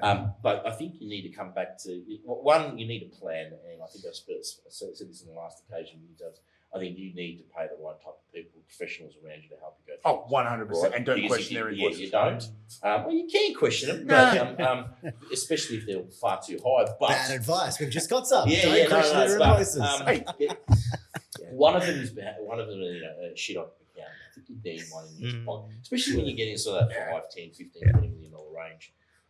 For me, although I've been running firms for quite some time and I understand numbers fairly well, I still lose in certain clients who come to me and say, well, I'm doing 5 million rev. I go, well, can I see your forecast budget? I don't have one. Well, that's what we call a wing and a prayer. Yeah. That's No, there's one more question you got to ask. What jobs have you got locked in? Exactly. So you can either have a year forecast or you can have the jobs you've got locked in and the possibilities and what you've done there. Because that's what we do. We struggle. We struggle with the forecast, but we have the forecast of work that's coming in. Correct. And then you plug it in, right? Yeah, and exactly. So for me, very typical is yesterday I had a client call me from Queensland and she says, husband's in hospital and because they've got a business up over there in Melbourne and shit, it's not going as well as it should. And I go, well, what is your forecast? And we've never had one because we've been told not to do one. Why would we spend 10 or 15 grand doing it? And I said, well, shit, you got to know when the money's coming in or likely to come in. You got to know when you're spending. You got to know when your cash flow is dipping. So if I was going to answer that question that way, not having a plan or budget is the worst advice you could ever get. No plan is a plan. Yeah. Yeah. Yeah. Yeah, it's interesting. We prepared a couple of isms that we hear in business, like ideas that people think and they take them as truth. But I wanted to hear your guys' thoughts on what do you think. One of them is the idea that everyone needs a mentor. Have to have a mentor. It's a must. You're not going to be successful if you don't have one. What do you guys reckon? What do you guys reckon? I never had a mentor up until about 2 years ago, a business mentor, and he's great. Don't get me wrong. I never had one. I think I would have been better at business if I did have one, but it hasn't stopped me from achieving what I've got now. Now, when someone comes up to me or applies for a job and they ask how important mentorship is or having been able to look, I think it's really important. But there's not a lot of good mentors out there. So you get the wrong one, you're screwed for a while. So you've got to be really careful about what you do. The preference is to have a good one, someone you can learn from, someone that has got life experience, business experience. I never had one until recently in terms of business, but having a good one, it can be a tricky proposition if you don't have the right one. Are you talking about paid or unpaid mentors? What's a good question? Good question. Yeah. There's both. Is paid or unpaid your mentor that you've got now? Oh no, he gets paid. It's a consulting fee, but it goes beyond that. Like there's a friendship and there's a mutual respect, and the fee that I pay him might not justify the work that he does, or vice versa. So I don't look at it from that perspective. Whether it's paid or unpaid doesn't matter. I think you can still get it wrong with the wrong mentor, and then you're screwed. Have you had any unpaid mentors over the journey, like people that you've learned from? I was never the cool lawyer, new lawyer in the firm that everyone wanted. You surely not. You're cool. Why did you find that hard to believe? No. So coming back to the stuffy old crusty law partners law firms, they want someone to sit in their box. You're abrasive. Not to stroke your ego. You're one of the coolest lawyers I know. Thank you, but I'm not one. I'm not. But now he is. Now he's the coolest lawyer. When he was a bit lower in the law firm, everyone's looking at him. Did you get cool when you grew the beard? No, maybe so. I did when I grew. It's interesting, just the stuffy law firm. So when I sold my first business, I'm like, I really wanted to sell it. I love the printing industry and I enjoyed recruiting, but I knew that I wanted to do something else. I didn't necessarily know what. So I thought, I need a lawyer.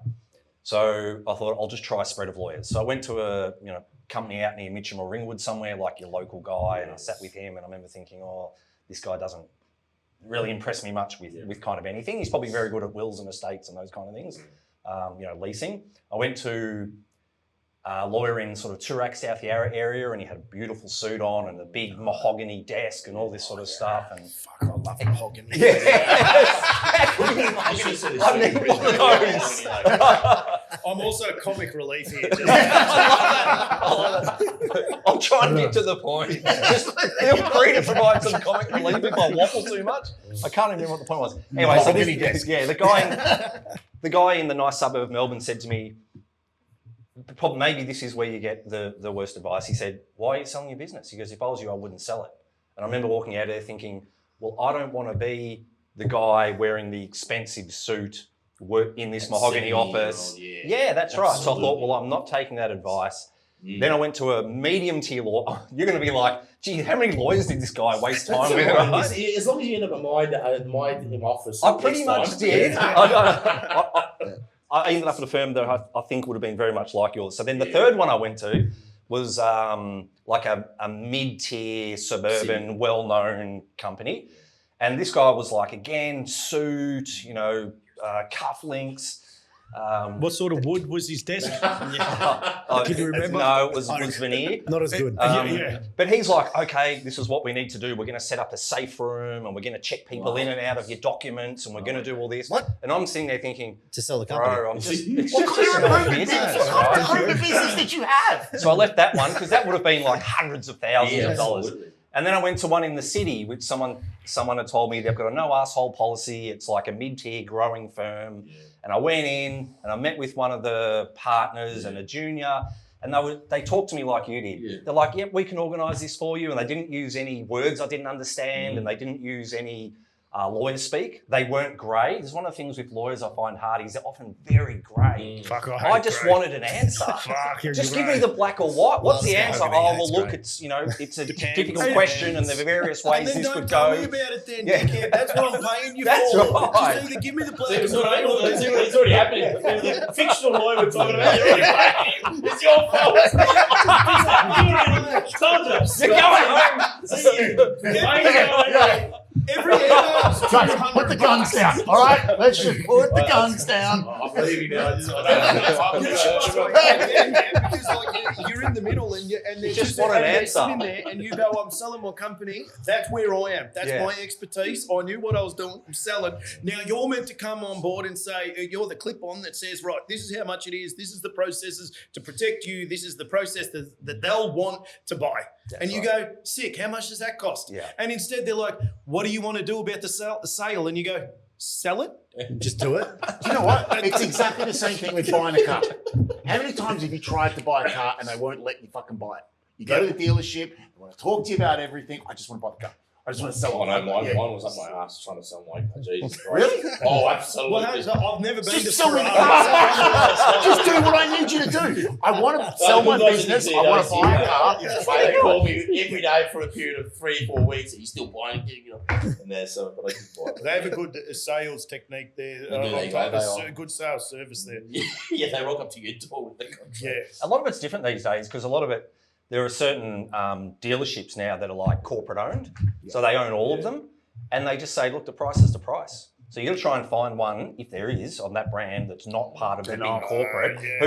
who's actually independent Good luck. and still competing against the bigger guys. Real And then you can get looked after. Yeah. But I mean, people talk about trying to buy luxury cars these days and you got to join a list. You want to buy a Porsche GT3 RS, mate, we want you to buy 5 Taycans. Yeah. And then you sell them back to have us you had with two a $100,000 911s? loss on each. Yeah. Have you had two 911, like whatever they are, GTs, or it's at the lower level, not the That's GT? right.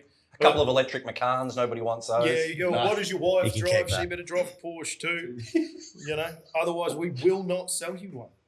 Even though they're $1 million or some shit. now Even if as they well. will sell you it and you want to spec it, good luck. Yeah. It wouldn't matter. That'd get my goat. I don't have a farm and I don't have goats, but if I Not did, yet. that would get it. Like if I went somewhere and I just wanted to buy something and they were like, look, you can buy something, but we're so special, you have to jump through all these hoops. I'd be like, don't worry about it. Yeah, no, Yeah. I'm all good. I'm not interested. It's Rolex for you now, is it? Yeah. Is it like that as Not well? really a Rolex, are they? No. Thank God. No. Because I think you're if someone, waiting this, you have to be approved. if someone wants to buy something, then you should just sell it to them, right? Yeah, you want to sell it. Or you Don't want make them jump through hoops. You're special. But the thing is, we're in this world now of consultants and everyone else knows better. So you want to sell your business, right? Now people are telling you, are you sure you want to do that? Imagine Right. someone came in to buy a fridge and you're like, yeah, no, we don't sell them. And they're like, what? He is kind of like that. Be like, Tommy's kind of like you that. have to buy a fridge before you buy this fridge. have you already got a fridge? Yeah. No, well then you can't have one.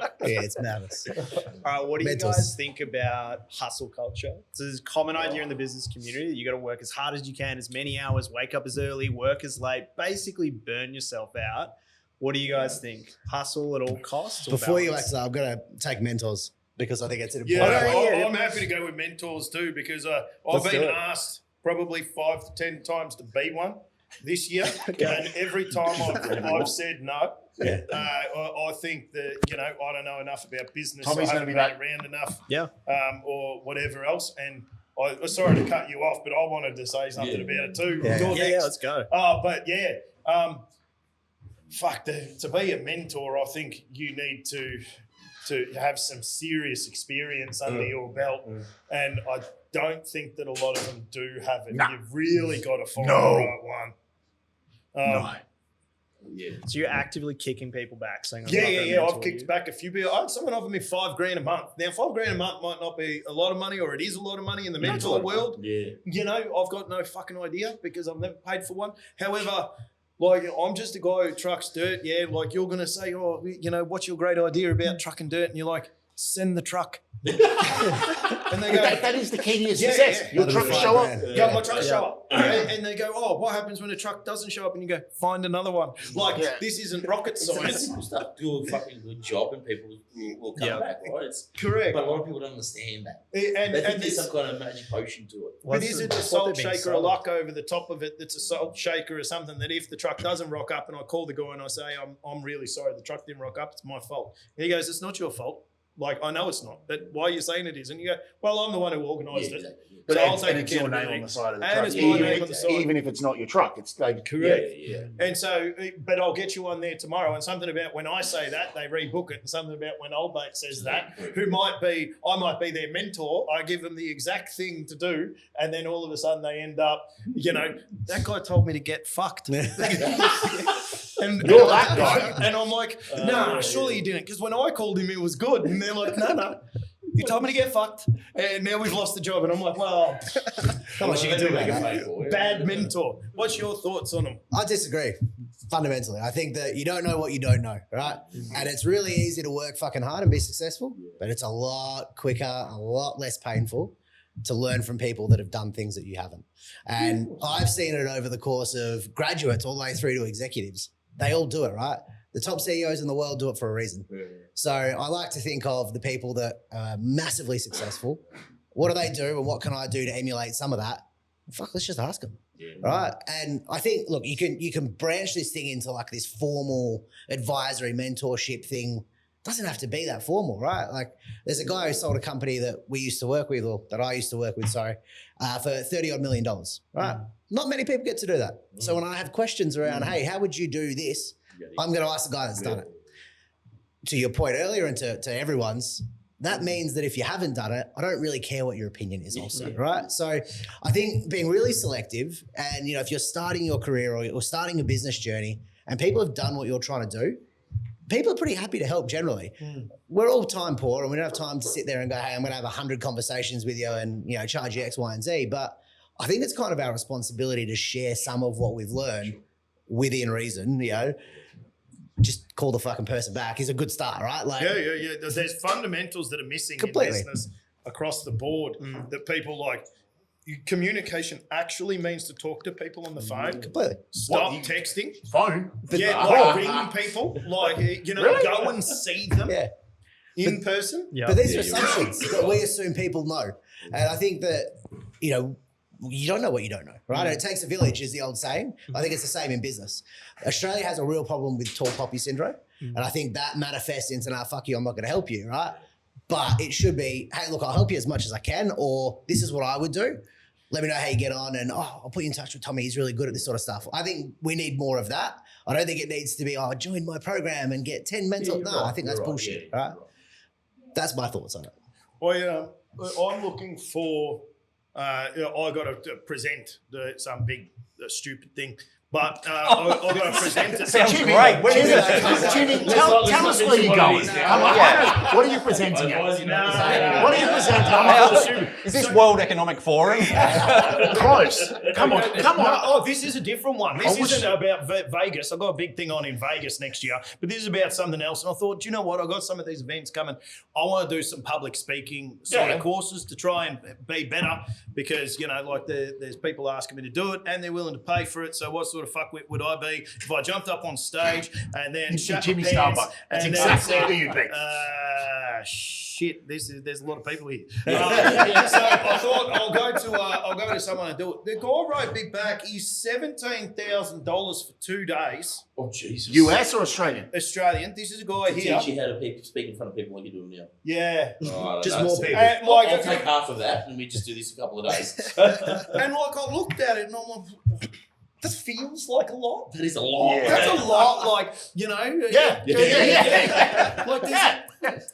It tastes like shit that with 17 grand. That's almost supercharging, mate. People pay it though. Yeah, but supercharger, but it gives you fun. Like this is sitting there, People pay and then he's going to say, "Well, what are you going to say?" And because he can't write the speech for me, I have to write the speech. And then what's he going to do? He's going to go, "Oh, I don't know. Think of everyone in the room in their underwear to make it in your brain that Doesn't you'll be help. happier." You know what it'll be, mate? It'll be exactly like a fucking podcast. You'll be a bit rusty, a little bit disjointed for the first couple of minutes, and then you just roll. If you're at awards, you can't see them anyway. It's black in front of you. You can see the front row, and that's it. So you don't even have. But that's what the World Economic Forum's like that. Just assholes everywhere at the front. No, sorry. Just do another whip. All right, so we were just talking about this whole mentorship idea. Did anybody have any other thoughts on that? Is it good? Is it bad? Do we need mentors? Do we It's not? like dating. Do your homework. Oh, yeah. Like, if a good mentor is someone that it's a win relationship for them, win for you. Yeah. A lot of mentors out there, it's all one way.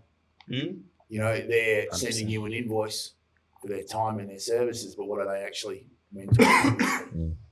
All my best mentors have been, actually, there was a paid one in recruitment and he was great, but since then they've all been people that I've seen and met and thought, wow, I would like to be like that person, or I would like to be able to do that skill as good as that person does. And we've had similar values, and I just seek them out and just chase them around. What are you doing, Tav? You Recording. He's recording. Sorry, you threw me. I was recording. That's okay. Sorry, I have no idea where I was going. Completely agree with you. You need to have something that adds value and it's mutual. And whilst you were out, that's what we're talking about as well. And also mentoring other people. So I sort of I look back and think people that have given me good advice over my life, which I didn't always take. So I've got family, friends who've got kids or whatever it is, and I'll ring them now and I'll seek them out and I'll go and catch up with them once or twice a year and just ask them how's life and what's going on, and just try and give them a little bit of assistance, especially being a teenager. I think it's quite difficult time. So I like to try and help people out as much as I can in that kind of mentor way. Mm. Yeah, it's an interesting one because there's a whole industry on that mentorship idea, and you can have people where that's their business and they're going to charge you a ton of money to deliver that. And then at the end of the day, you're thinking, well, hang on a minute, I could just talk to a mate. I could get the same level of advice for someone else I know. All right, question around hustle culture. So the common opinion for business owners right now is you need to hustle. You need to work as much as you can, as many hours as possible, wake up early, stay late, burn yourself out. That's the norm. What do you guys think about that? Well, our industry is pretty bad for it, right? So by nature, similar to the law firm type thing, except you don't get paid for the hours, which you get paid on commission, right? we're insane in that sense. You might put that amount of hours and get nothing back. Yeah.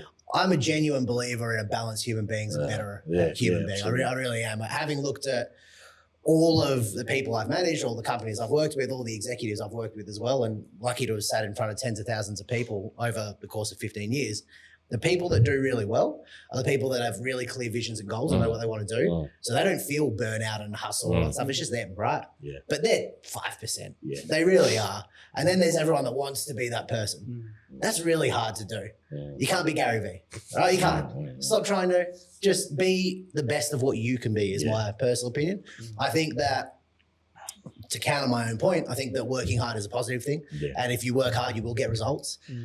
But I also think that as you get older, you realize that comes with a cost.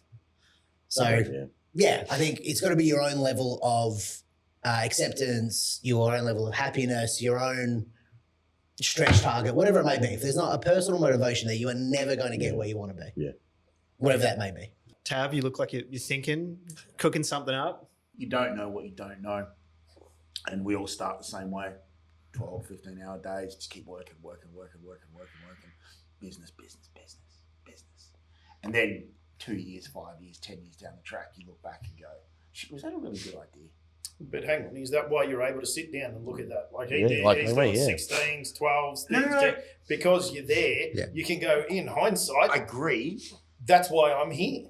But also learning from outside people, from the industry, learning to work smarter, delegate sooner, build structure. That's the fundamental stacking in. But maybe you want to get to that, 100%.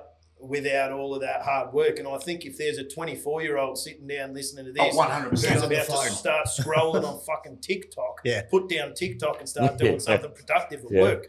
That's a 100%. It's a good point. Like 100%. Well, I don't know if 24 or 22, but like we're all older in a different probable part of our career that we go. We're looking for work-life balance. We have kids that we love and enjoy. None to my knowledge.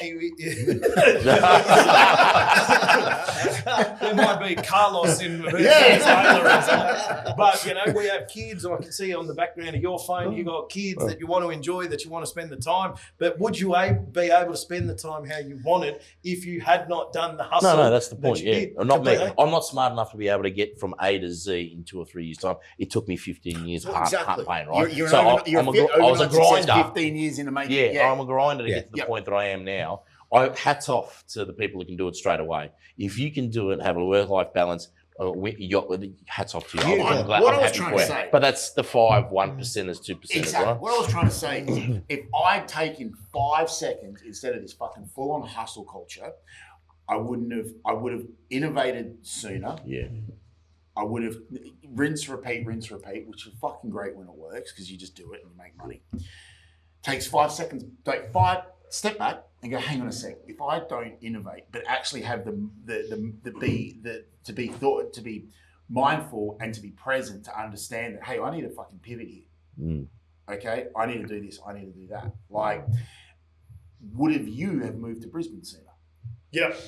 There you I go. would have made shitloads more money. And you would have made shitloads more money. Heaps of money. But I was so busy being busy. Yes. You know, which is something that I actually talk about in my work because now I've got managers who do it, yeah? They're really busy being busy, right? You got to delegate that out, push that out, you know, come and say that you need another employee because at the end of every day you're doing a 2-hour task that you don't tell anyone about because you just get it done, you know, and all of that sort of stuff. So with that, I agree. But then I also think that output equals input at some stage. You know, like if you really, really wanted to grow selling fridges, it'd take more of your time than what you currently put in now.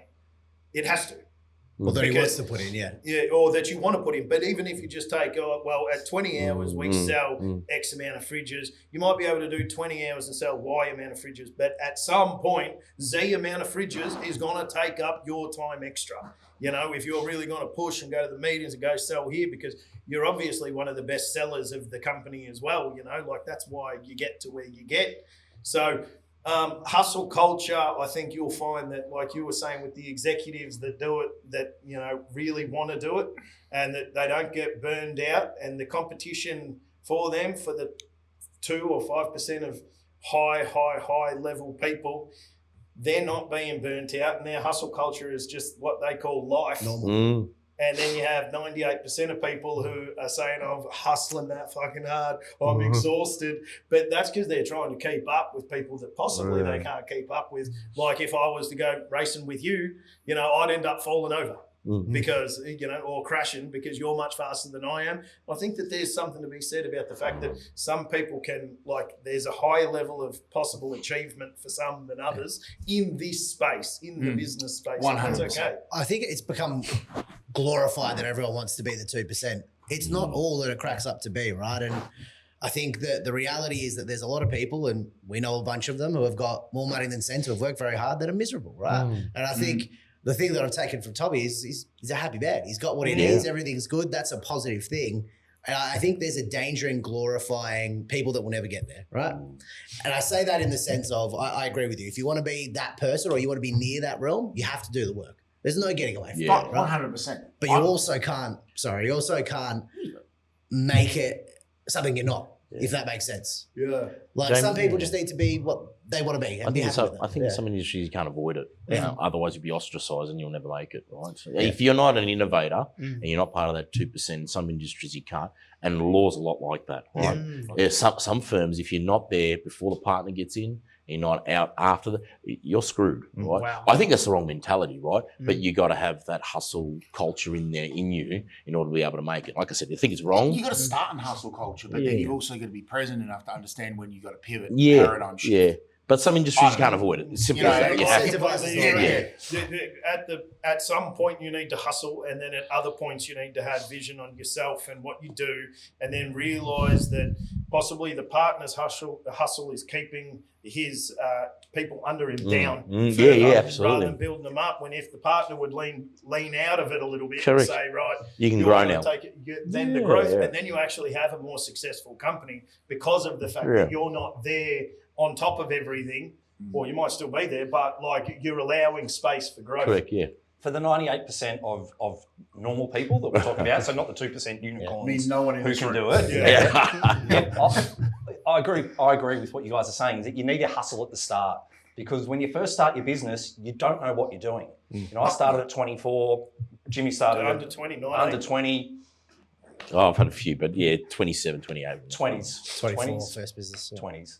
So, you know, I look back, I worked 7 days a week when I first started, and I mean, I'm not sure whether that's hustle culture or not. Probably. But in that, you know, sales doing 12 hours a day, someone who was in their late 30s might be able to do that amount of work in 5 hours. But it took me 12 hours because I didn't know what I was doing and I was making a lot of mistakes. So I think if I gave advice to someone who's young and starting a business, I would say work really hard. Like put the hours in and make as many mistakes as you can, because every time you make a mistake, you learn from make it. low-level mistakes that don't cost a lot Ideally. of money. It's so much cooler when you make the big high-level mistakes. We Oh, yeah, or learn off others that made the mistakes, you know? Yeah, that's right. We have a thing that I like. Don't relearn lessons. No. Yeah, exactly. Like learn off others, relearning yeah. lessons that I learned when it was a $10,000 problem, you know, and now it's a $50,000 problem. It's fucking annoying. Yeah, it is we annoying. learned it once. Where's this deja vu feeling I'm getting here? Why do we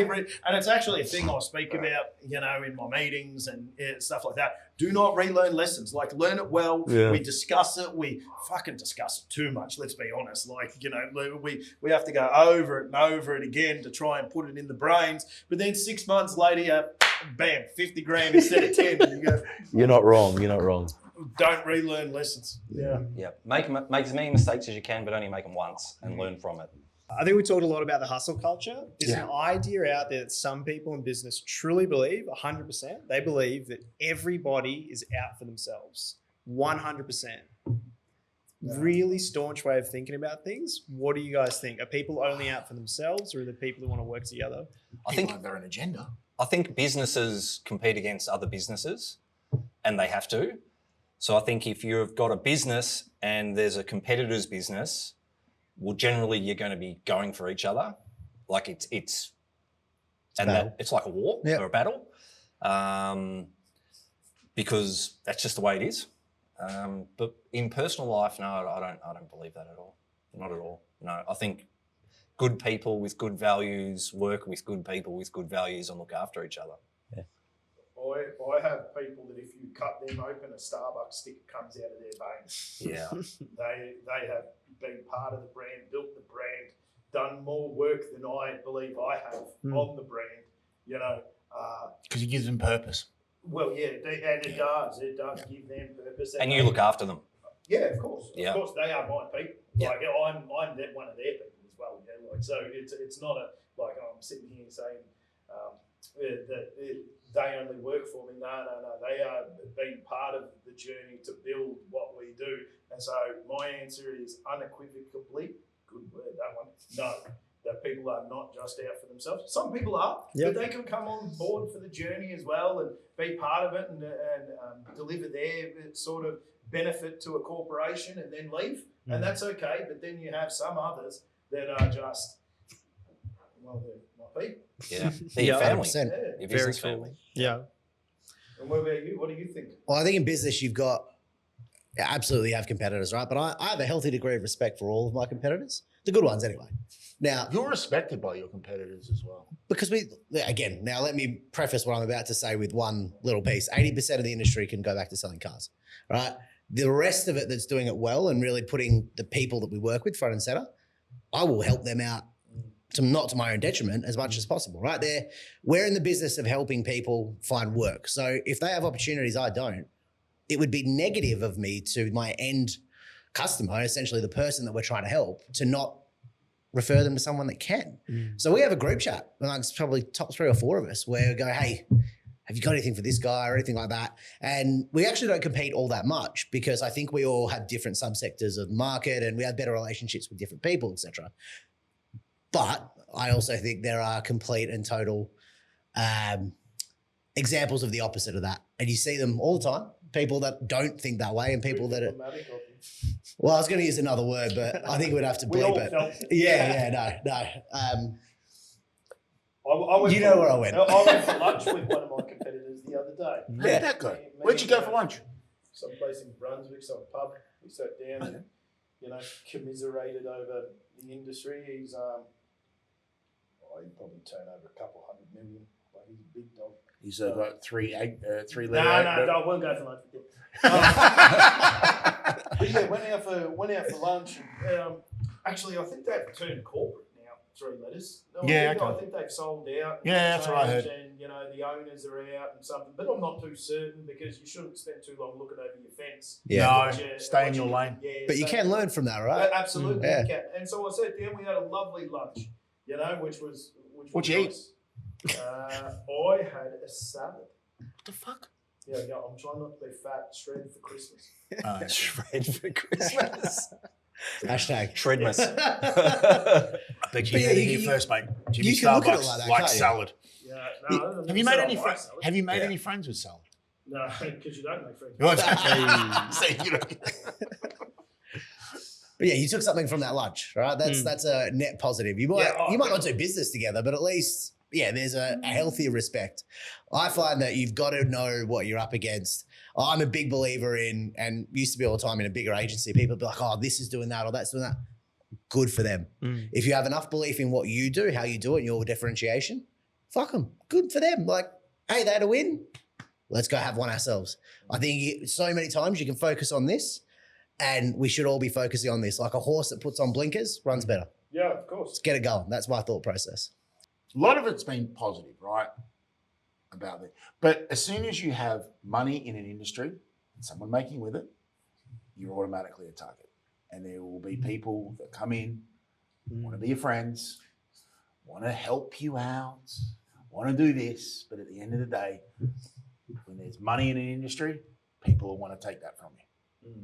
And I've had so many friends come to me over the years, oh, you're doing well, we need to, do a collab or do this or do that, and fucking I'm going to help you do this. At the end of the day, your little voice, inner voice, your thing is always going to guide you in the right way. You might need to learn to listen to it more and be present, but I truly believe most people are genuine, are honourable. But there is a percentage in there, Trojan horses. Come in, you let them into the fucking kingdom.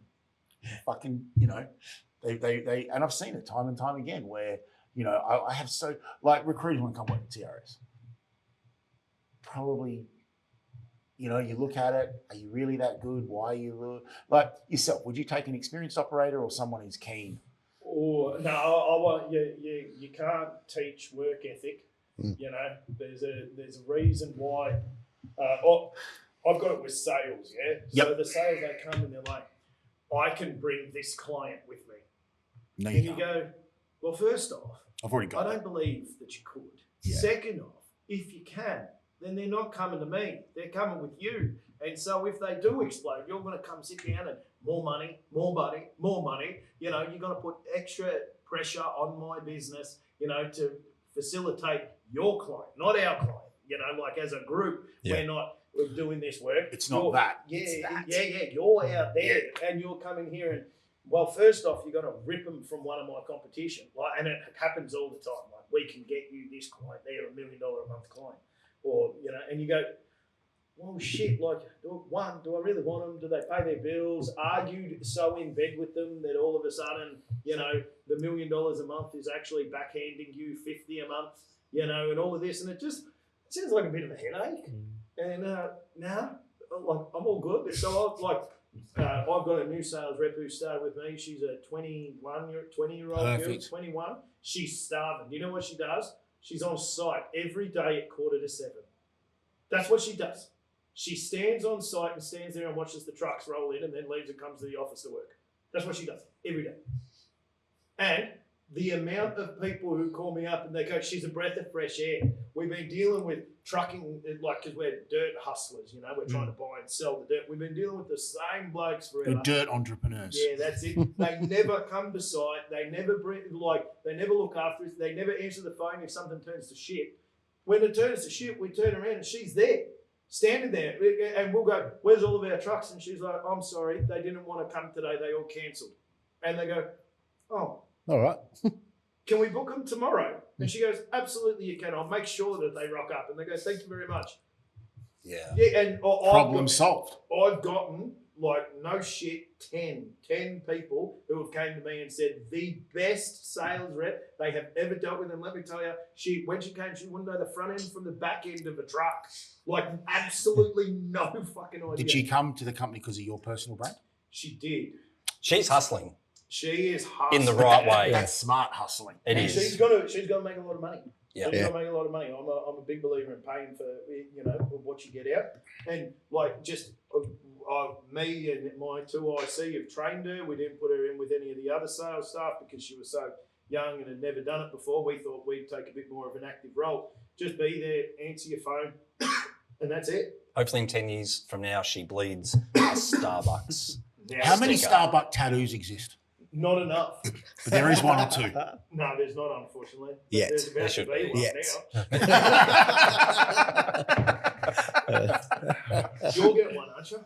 No, I've paid for a lot of tattoos, but I've got one myself. Let's not go down that rabbit hole. What Joshy said about staying in your lane and not looking too much at what your competitors are doing, I'm a big believer in that. Yeah. I reckon out of an entire year, I reckon I spend 2 hours looking at what my competitors do. Every 3 months, I'll just have a quick 20 minutes, half an hour look. Right. Okay, that's what they're doing, nothing new, or they're doing, oh, that's new, that's interesting. And then just straight back to what we want to do. How can we make our products better? I mean, everything for us takes 2 years. Okay, in 2 years from now, what features or what are we going to do to our products to take them to the next level? 2 year turnaround. It's 2 years. By the time we do design, tooling, samples, testing, production, I mean, we could probably do it quicker, but it takes us. It's generally about 2 years, especially if it's a brand new product that we're doing from scratch. If it's an upgrade or something, it doesn't take quite as long. But we are very fastidious with it. We've learned from the past that when we're going to release a new product, it has to be perfect. We have to have thought of everything, because the worst thing you can do is release something and then find out from your customers that something's not quite right. Yeah. And then we're on the back foot. So well, it's really hard to recover from that. It's more likely it would be easier to put that product line in the bin and release a new one that hasn't fixed. Absolutely, it is. Yeah. Yep, definitely. I have that problem at a very micro scale because, of course, we're not producing something. But if we have a job that's bad, right, as in the pay rate's bad, the location's bad, we haven't taken into account one of the parameters of it. So the rate that you're going to get paid for that day is therefore lower because of the job being shit. If we push that to the market to try and get resources there, and it's terrible. Even if you then fix that problem and go back and push it again, right? And so let's say you were at $1,000 a day before, and now you're at $2,000 a day on the repush. People will still say no, even if that's the best rate in the market, because what you've done is you've put the thought in their brain that this is a bad job, and then they're not going to it regardless. And if your mate buys a shit fridge, regardless of if you fixed it and put out a whole new thing that says we've now fixed the problem, no, that fridge is always shit. That's right. People remember a bad experience or something. I've got it with clients. I won't work for them. Why? Something happened 10 years ago. And I've one client I worked with, been working with him now 8 years, and the first 3 years was getting people to want to work there because they had a problem with another division that they got rid of, and it put a big wave through the market that they weren't a great operator. And we've been working with them for a long time. And but exactly the same. As soon as that seed's planted, that job's bad, that customer's bad, that you don't want to work for that company. Yeah, car, this, that, like it's you got to change the market, and it's How do you? Can you? Yeah. You're the psychologist. Well, it's not about that. Like in recruitment, right? There are plenty of big companies that have fantastic perks and benefits and all the smoke and mirrors and bullshit, but assholes working in it, right? Plenty of companies, in my world anyway, in technology, and in yours, there's plenty of people that have been less than scrupulous, let's say. Yeah. Glassdoor is a great thing. You go have a look at a Glassdoor review of a company, and it will give you a pretty good unfettered access of the very worst that people think about it, and probably something that someone's paid to be the best. You figure out in the middle whether or not it's good or bad. But I think what we do is generally go and have a chat to the person responsible. If you like him, That's really all that matters, because you work at the best company in the world with the worst leader and it's still a terrible experience. Yeah. And the same vice versa, right? You can work at a terrible company but be doing amazing things and it's still really good because you're shielded from the politics, the bullshit, you get paid still well, whatever it may be. I've found recently that we had really low staff turnover for a long time. When the industry was like fucking bursting at the seams with the staff going everywhere, we were good. Real good. We hire someone. I've still got my first operator who's been with me over 15 years, working for me. But we did run into in the last sort of 12 to 18 months as, the shiny lights get sort of dim in the industry a little bit and the jobs aren't running as big, they're not running as hard. For us anyway. I want to say that there is a section out there that if they got on the right job, whether through luck or design, because it could be either, then they're still quite busy. But overall, the industry is less. It's had a decent reduction in it, and it's very hard to keep the people once they're not on a growth journey anymore. You're all more on a consolidation journey. Yeah. We've got, good company, strong company, big company. We still grew this year. We just didn't grow at triple. Yeah, and that's where everyone's sort of fails, threshold had got reset during that time. So it's always going to be this busy, exciting jobs, and then suddenly they're boring jobs now, or they're not as so we grew glamorous. 15% this year, or we're going looking like on calendar year we grew at 15%. So that's 15% extra market share than what we had. That's the sort of numbers that we start to track. That's more than acceptable for most companies. Definitely. But for 10 years, I doubled in size from my second year in, and then for 3 years, I tripled in size. You take back to back on all of that stuff, and all of a sudden, you're doing quite well. And then only 15%. What's wrong? The company's sick, and you go, no, 15%. Okay. Employees start wondering, is everything okay? They do, because this is not what we're used to. It's about how you tell And they the hear story. what's happening with other companies in the industry. Yeah, And they're worried about the job. And we're definitely we're I would say we're one of the best ones. I know companies in my industry who have halved their market share, and halved in revenue. But we're going. Construction overall just has had less money in it. Correct. And we've done very well in making. What do you put that down to? Well, the government's fucked it. No. I'm not talking about why the construction market's fucked. Why have you grown by 15% while other companies have dropped like 50? And I got to remember, this isn't my podcast today. But it's a good question. Yeah. You are the host of the show, Tav. Not today, I'm not. James's little video chat. I don't know. Bullshit. No, I don't know. There's the salt shaker, and there's good fundamentals. We have good money. I've been conservative over the time. It teamed up with other young and hungry people in the industry, which meant that they were still going hard, which meant if they used us, then we were still busy. I think it's a lot of things. I think that some are luck, some are by design, some are because I was in the right place at the right time. Yep. But some of our jobs, extended out past others. I don't think that.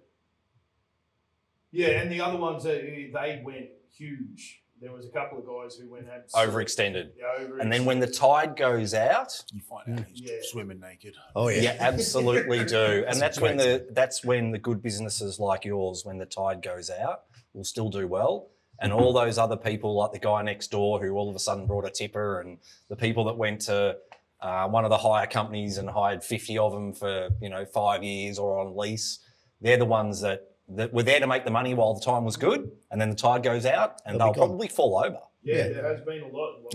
Everyone's seen the construction industry. The equipment sales, the auctions are just full of gear. Yeah, absolutely, and cheap gear. Like machines that were 2 years ago a couple $100,000 and now selling for under $100,000. Shows you the difference. Yep. Big difference. Have you guys ever had a time throughout your business career where you got screwed over, something didn't work out, it was this big pivotal moment and you thought, it's game over, this is the end? Have you ever had a moment like that? And if you're willing to share, can we hear a little bit of the story? Yes, I have. Let's go. When my first business that I started, the idea wasn't actually mine. I'd met a guy through family friends who wanted to start this printing industry recruitment company, Labour Hire. And he was very charismatic, and he was 20 years older than me and came from the printing industry, and he said, this is what we're going to do and this is what I want you to do. And he drove me around to printing companies and taught me what to do. And I was just like, right, I can do this. So I set systems and I did the sales, and I went and visited the companies, and I ran the ads, and I did all the recruiting, and I started growing this business. And I had advice from my uncle at that stage, who's a successful lawyer. And he said, have you got a contract or any paperwork? I said, no. He goes, you have to have it in writing. I said, no, it'll be okay. It'll be okay. Because I had nothing anyway, so I had nothing to lose. And I built the business up over about 6 months. I think we were turning over it wasn't massive, like 20 grand a week or something. It's not bad. And then one night he rang me and he just said, I've swapped the keys at the office because you're ripping me off. And I'm like, what? He goes, yeah, you've done all this and you've done all that and all these things, which I hadn't done. I mean, the bank account was in his name. The office was in his name. I was going 100% on trust. And I'd heard rumours in the industry that this guy was untrustworthy and had run other dodgy businesses in the past, but I didn't listen to them. I just had my blinkers on. And I remember lying in bed. I remember getting the call and thinking, oh my God, I've just put 6 months into this, and I'd borrowed 20 grand from my mum, and now that was gone and all this. And I just thought, this is done. What am I going to do? Complete panic stations. And I went and saw my mum, God bless her. I was living with her at that stage, and I said, I don't know what to do. He's done this. And she says, I'll tell you what you need to do. You need to go to Castle Corporate in Box Hill tomorrow and register a company, and I'll loan you 20 grand and you should start your own business doing this. And I'm like, it doesn't feel right. And then, because then I'm thinking, am I doing the wrong thing to him? I mean, I knew that I wasn't. So I slept on it. I wasn't sure. And then sure enough, the next day I went there. We had a napkin in a cafe and I wrote a logo on it, and we gave it to the signwriter guy, and they printed business cards, and we signed a lease on an office within about a week. And I rang all those customers and explained to them what had happened, the customers which I'd built on. And they all said, yeah, this guy's dodgy. No, we'll bring all those staff over to you tomorrow. And then we had the entire business back within about 3 weeks. And then away we went from there. Wow. I love stories like that. How good's karma? Yeah. How good?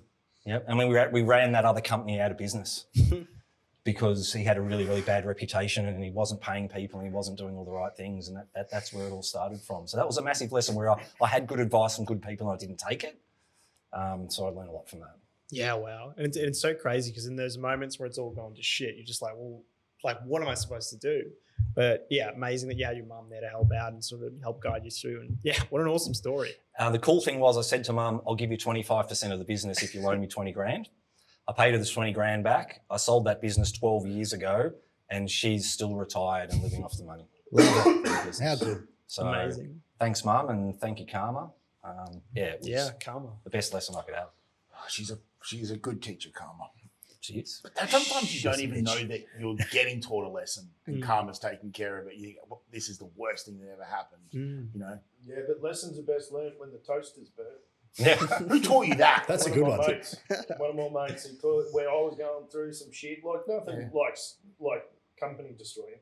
But I was going through some shit, and he rang me up and he says, "Yeah, you're getting burnt at the moment." And I'm like, "Burnt? What do you mean?" He's like, "Lessons are best learned when the toaster's burnt." He's like, "And when you say it, you understand it." And he goes, "And you're not going to get it if it's just a little thing. If it's just like a mozzie bite and you scratch it for a couple of days and then it's gone. It's not really going to change your perspective on anything. You know, you must be burnt. You must have like soul destroying moments staring at the ceiling saying, oh my God, I am so fucked for you to really change. Because let's be honest, we wouldn't be sitting here if we weren't at least a little bit arrogant and, 100%. A lot of belief in ourselves, because otherwise we go, no, I'll be a dickhead in that, thank you. But no, thank you, I won't come to the Christmas special.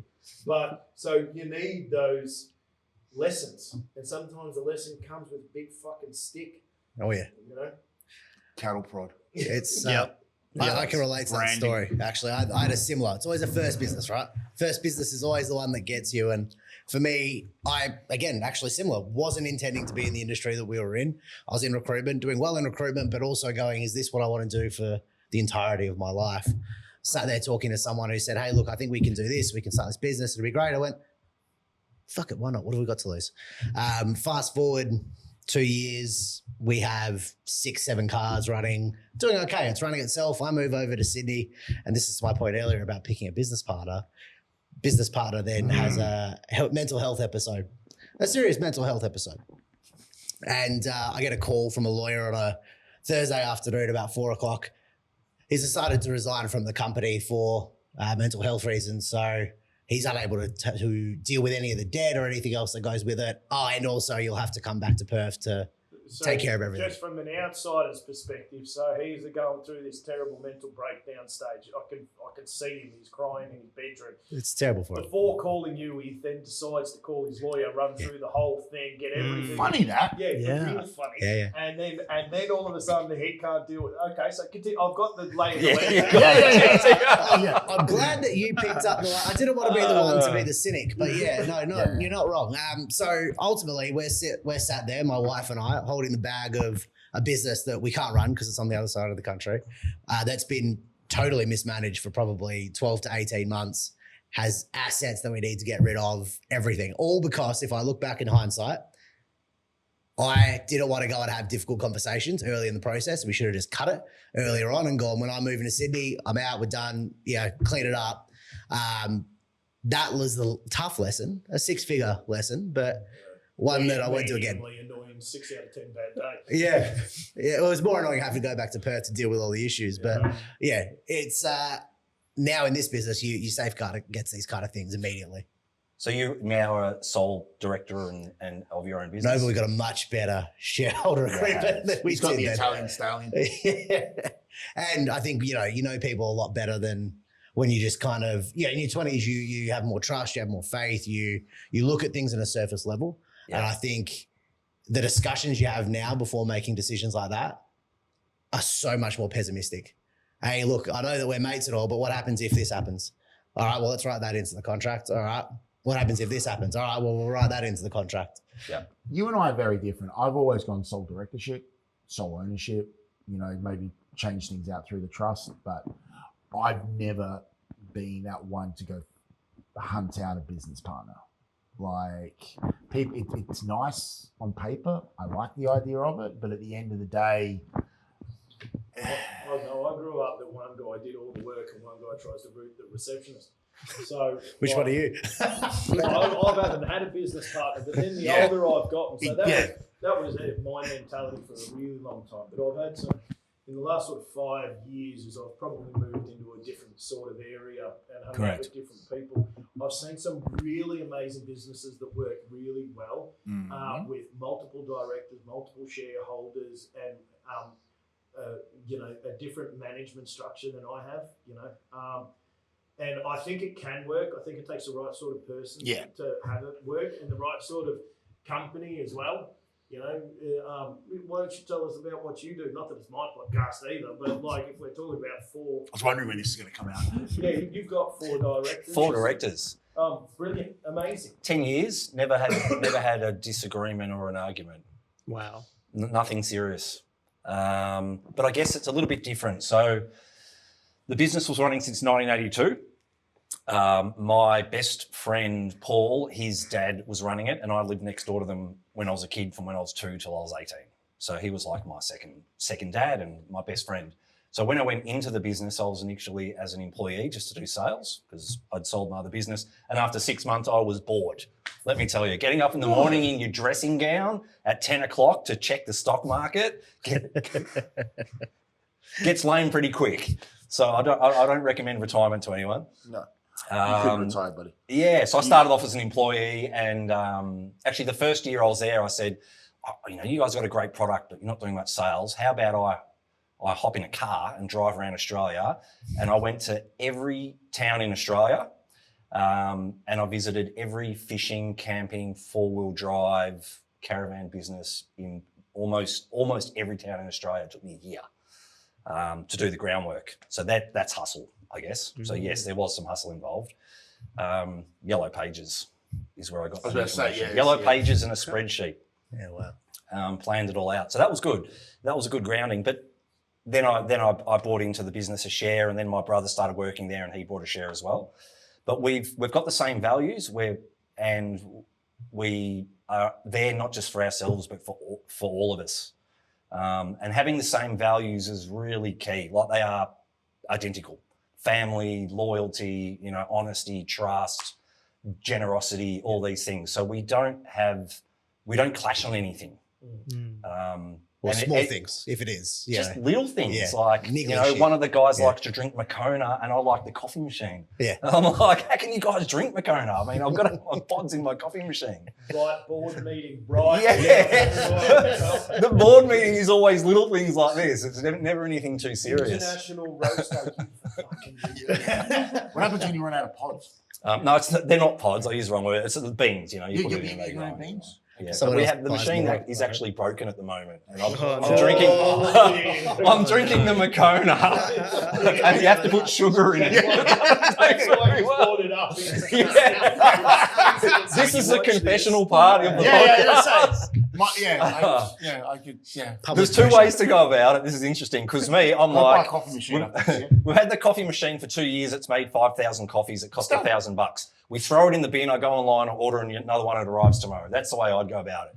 And the boys were like, "Nah, we'll ring Jura and we'll get it dropped off." And I'm like, "Yeah, but we already had it dropped off 3 months ago when they fixed it, and now We've already got the return. we've already done it twice." Like we're 20 cents a coffee. Would you like me to pay you a side visit next week and just take care of the machine? Yeah, but this is one thing we do disagree on, is that I'm just happy to say, that's done its job. Throw it away, go again.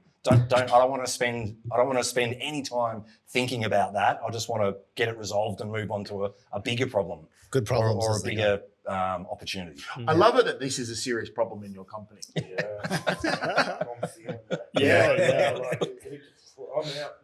Because when I get back today, there's still no coffee machine because it's still being repaired, right? Have you seen the shareholder agreement? Where's the SLAs for my new coffee machine? Yeah. There shall be beans. Yeah. It's crazy because I think a lot of people outside of business wouldn't expect that we go through these really challenging experiences. We're absolutely getting screwed over and you have to rebuild. Like it's such a huge part of our lives. Any other stories that anyone wanted to share on this topic? I've spoken. No, I've got one more topic left in me because I've got to go Yeah, to cool. a demolition and asbestos industry lunch thing. Nice. Sounds a bit Sounds- toxic. That's very good. Sounds like an Uber on the way home. That's also a possibility. Very hazardous. Yeah. All right. So unless you got anything, Tab, No, we we're could- going to I've spoken about this 100 times. how important is personal brand for business?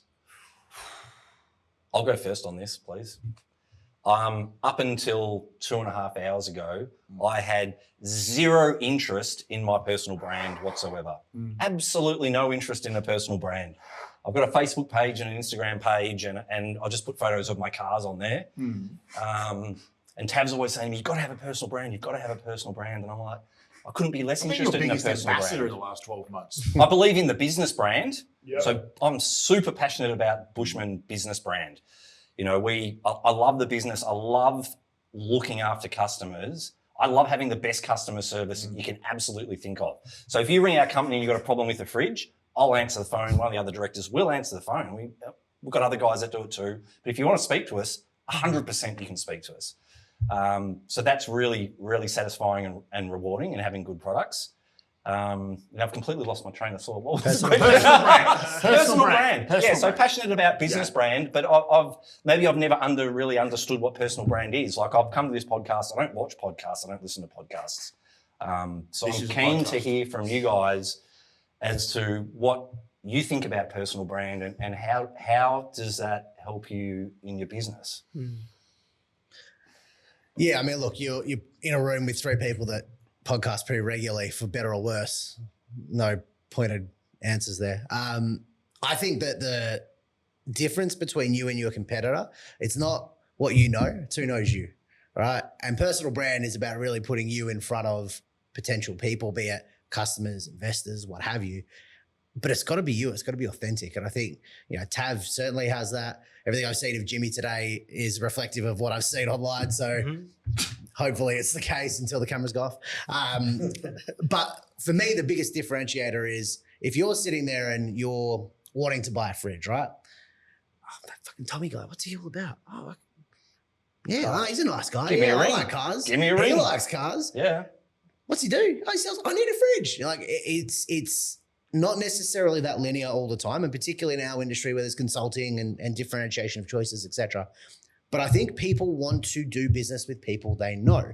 In a world in which there is increasing just dross out there, right? AI, etc. Right? People want humans and they want to engage with a human. So yes, exactly. This I agree with Authenticity. 100%. The customer service, speaking to a person, not a call center, getting an actual answer to your question. And so you do it already because you knew, and if you take your business fundamentals that you already said and you place it on this, you drove for 1 year around Australia introducing yourself to people to sell your fridges. You didn't send them a letter in the mail with a flyer on it that said, we make great fridges. The Bushman guy. He's the Bushman You guy. went to them and said, I am the Bushman guy. And then after that, and the business gets successful, then you go, hang on, that doesn't work anymore. We're going to send flyers.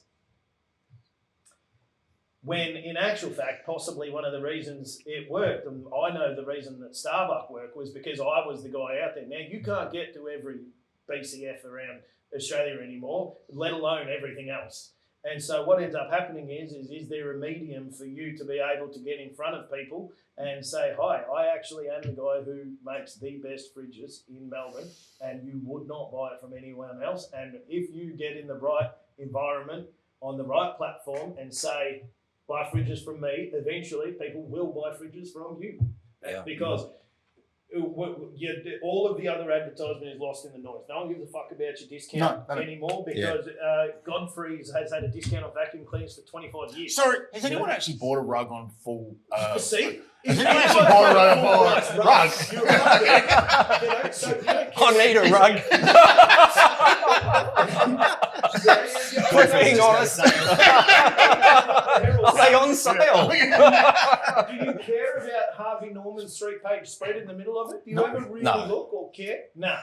Now, But you like the Harvey Norman ads when he's on the radio. But you listen to his voice and Yes, you hear that. And so then you start putting that out there and it slowly but surely comes back. I don't know what the ROI is. I don't know that. But I know that we grew this year and some of my competitors went half. Is it because I decided that I'm going to put my face all over the internet and start talking to every podcast dude I can find and then throw up my own one? And I wasn't even having a podcast, if you remember. No, you didn't. When I first came, and I'm like, if you do one for recruitment, I should probably do one for construction. I love that I inspired you to do a podcast. You know, we get pretty good views. I have some pretty good opportunities come through it. I've been asked to be on boards for things because of it, and they're like, rock up once a quarter and get 20 grand for a week, and I'm like, well, first off, I don't have a week, and my business isn't at that stage. I can't do a fucker. And if I am doing a week, I'm going to ride motorbikes. I'm not going to sit in a boardroom for a company I have no idea. It's dangerous, you two hanging out together. It's very dangerous. I sold my first business to a really good not-for-profit organisation that ran like the employment services and stuff. So I went to board meetings, and you're not missing out on much. No. I'm not the guy. If you can't tell. Not the guy. If you there, I mind my P's and Q's here. But you would rattle the cage, and they would not be inviting you back because you'd have great ideas that upset everybody in the meeting. Yeah. And you probably actually want to get something done rather than discuss what type of sandwiches and drinks would we like at the next board meeting. Coffee machine. Barista only. Oh, boys, I've got to go. Pleasure. Bye, everybody. Thanks for being on. It's not my podcast. And it's not mine today. Before, so let's not do that. I'd like to know best piece of advice you've ever had. I love that. All right. I was really hoping you were going to ask me that one before. I was disappointed that you didn't. We got Okay. we got caught up on the sidetrack. This is the one I actually thought about. Okay. And I loved your point earlier. I can't remember the bad advice because either I didn't listen to it or it was stupid, and I did listen to it and I don't want to talk about listening to it. The best piece of advice I've ever been given is you are not special. I love it. You're not. What's happening to you has happened to many other people, good or bad. You're not special. Act accordingly. And I think more people need to be told that, first and foremost. But secondly, if you look at the world through that lens of it's not that bad, it's not that good, keep going, I find it helps moderate the roller coaster of our industry, especially. That's great advice, and could potentially hit somebody or some people like a sledgehammer. Just did. Always does. I tell you what, best advice I was given: get the fuck out of your own way. Just do it. Don't overthink it. As in delegate? Look, delegate, grow it, do it. Don't overthink it. Don't over pro and con it. Don't like wait to the numbers to look better. Just fucking do it. JFDI.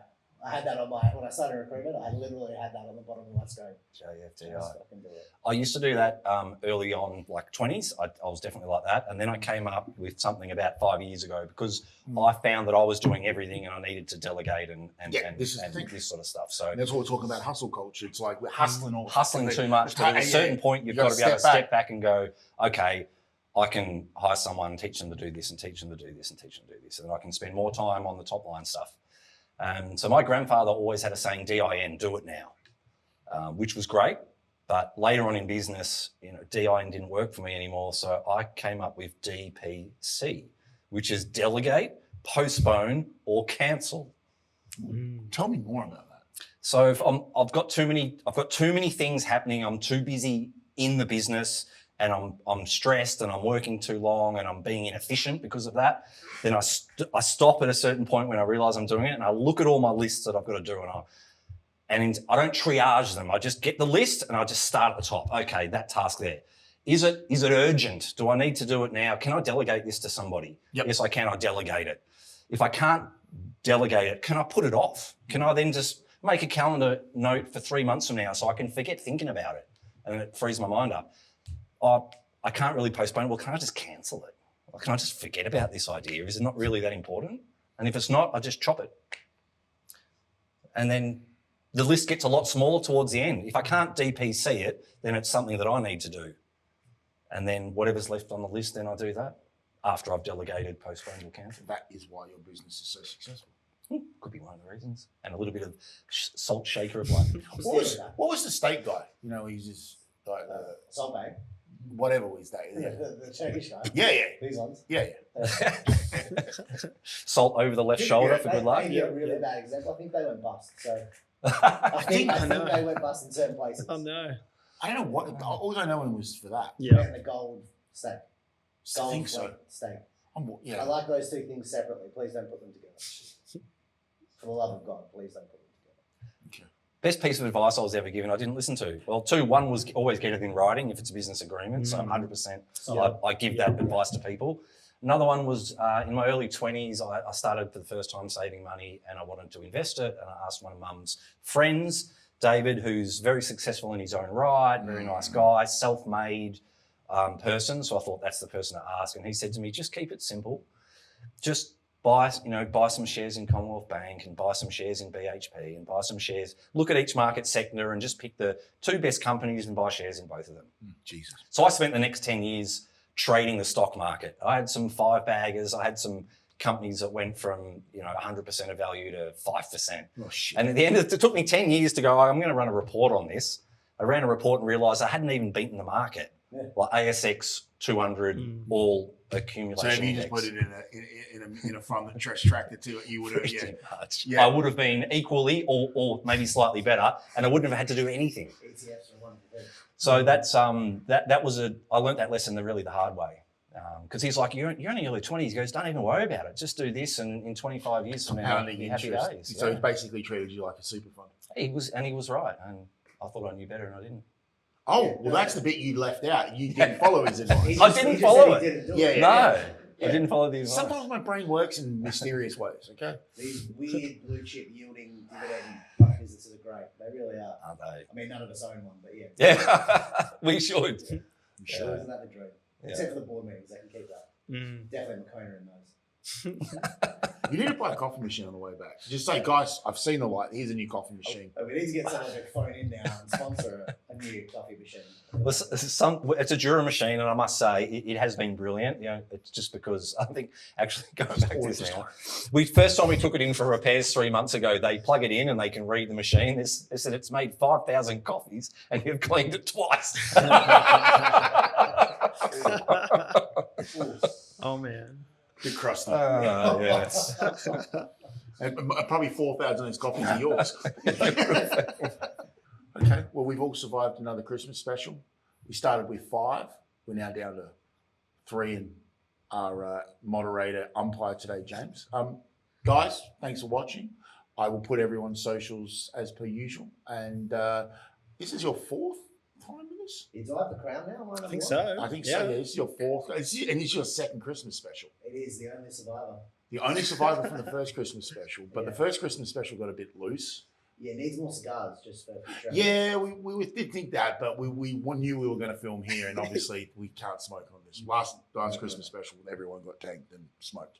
So guys, a little bit of alcohol. Not he's overstating it. Just a few cigars, a bottle of wine, nothing crazy. Nothing crazy. Nothing crazy. Someone was an hour late. You can tell he's not here. that's fine. Yeah, fine. Thank you guys for watching.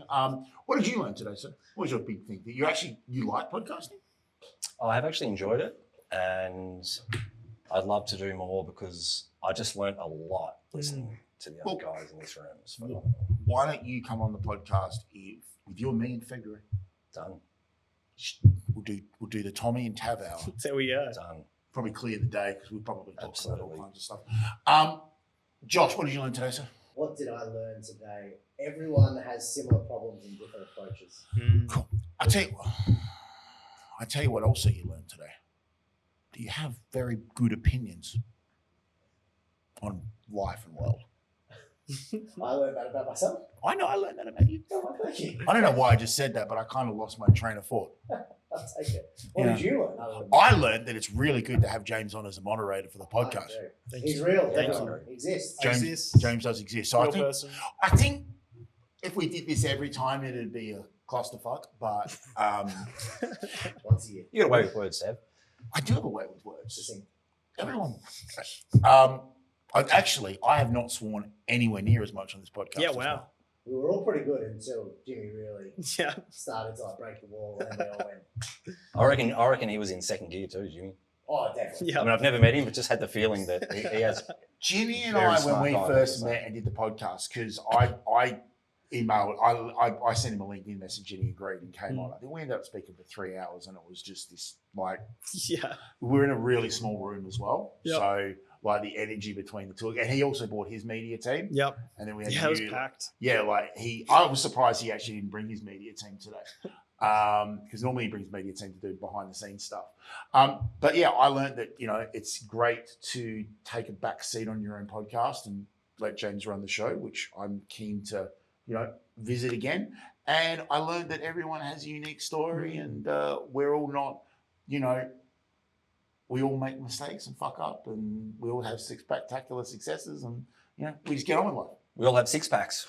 We all have somewhere, isn't it? Absolutely. Well, guys, thank you for coming, Thanks, sir. Sav. Pleasure. Thank you for coming, sir. Pleasure. Thank you for running this, sir. It's all good. And until next time, guys, take care.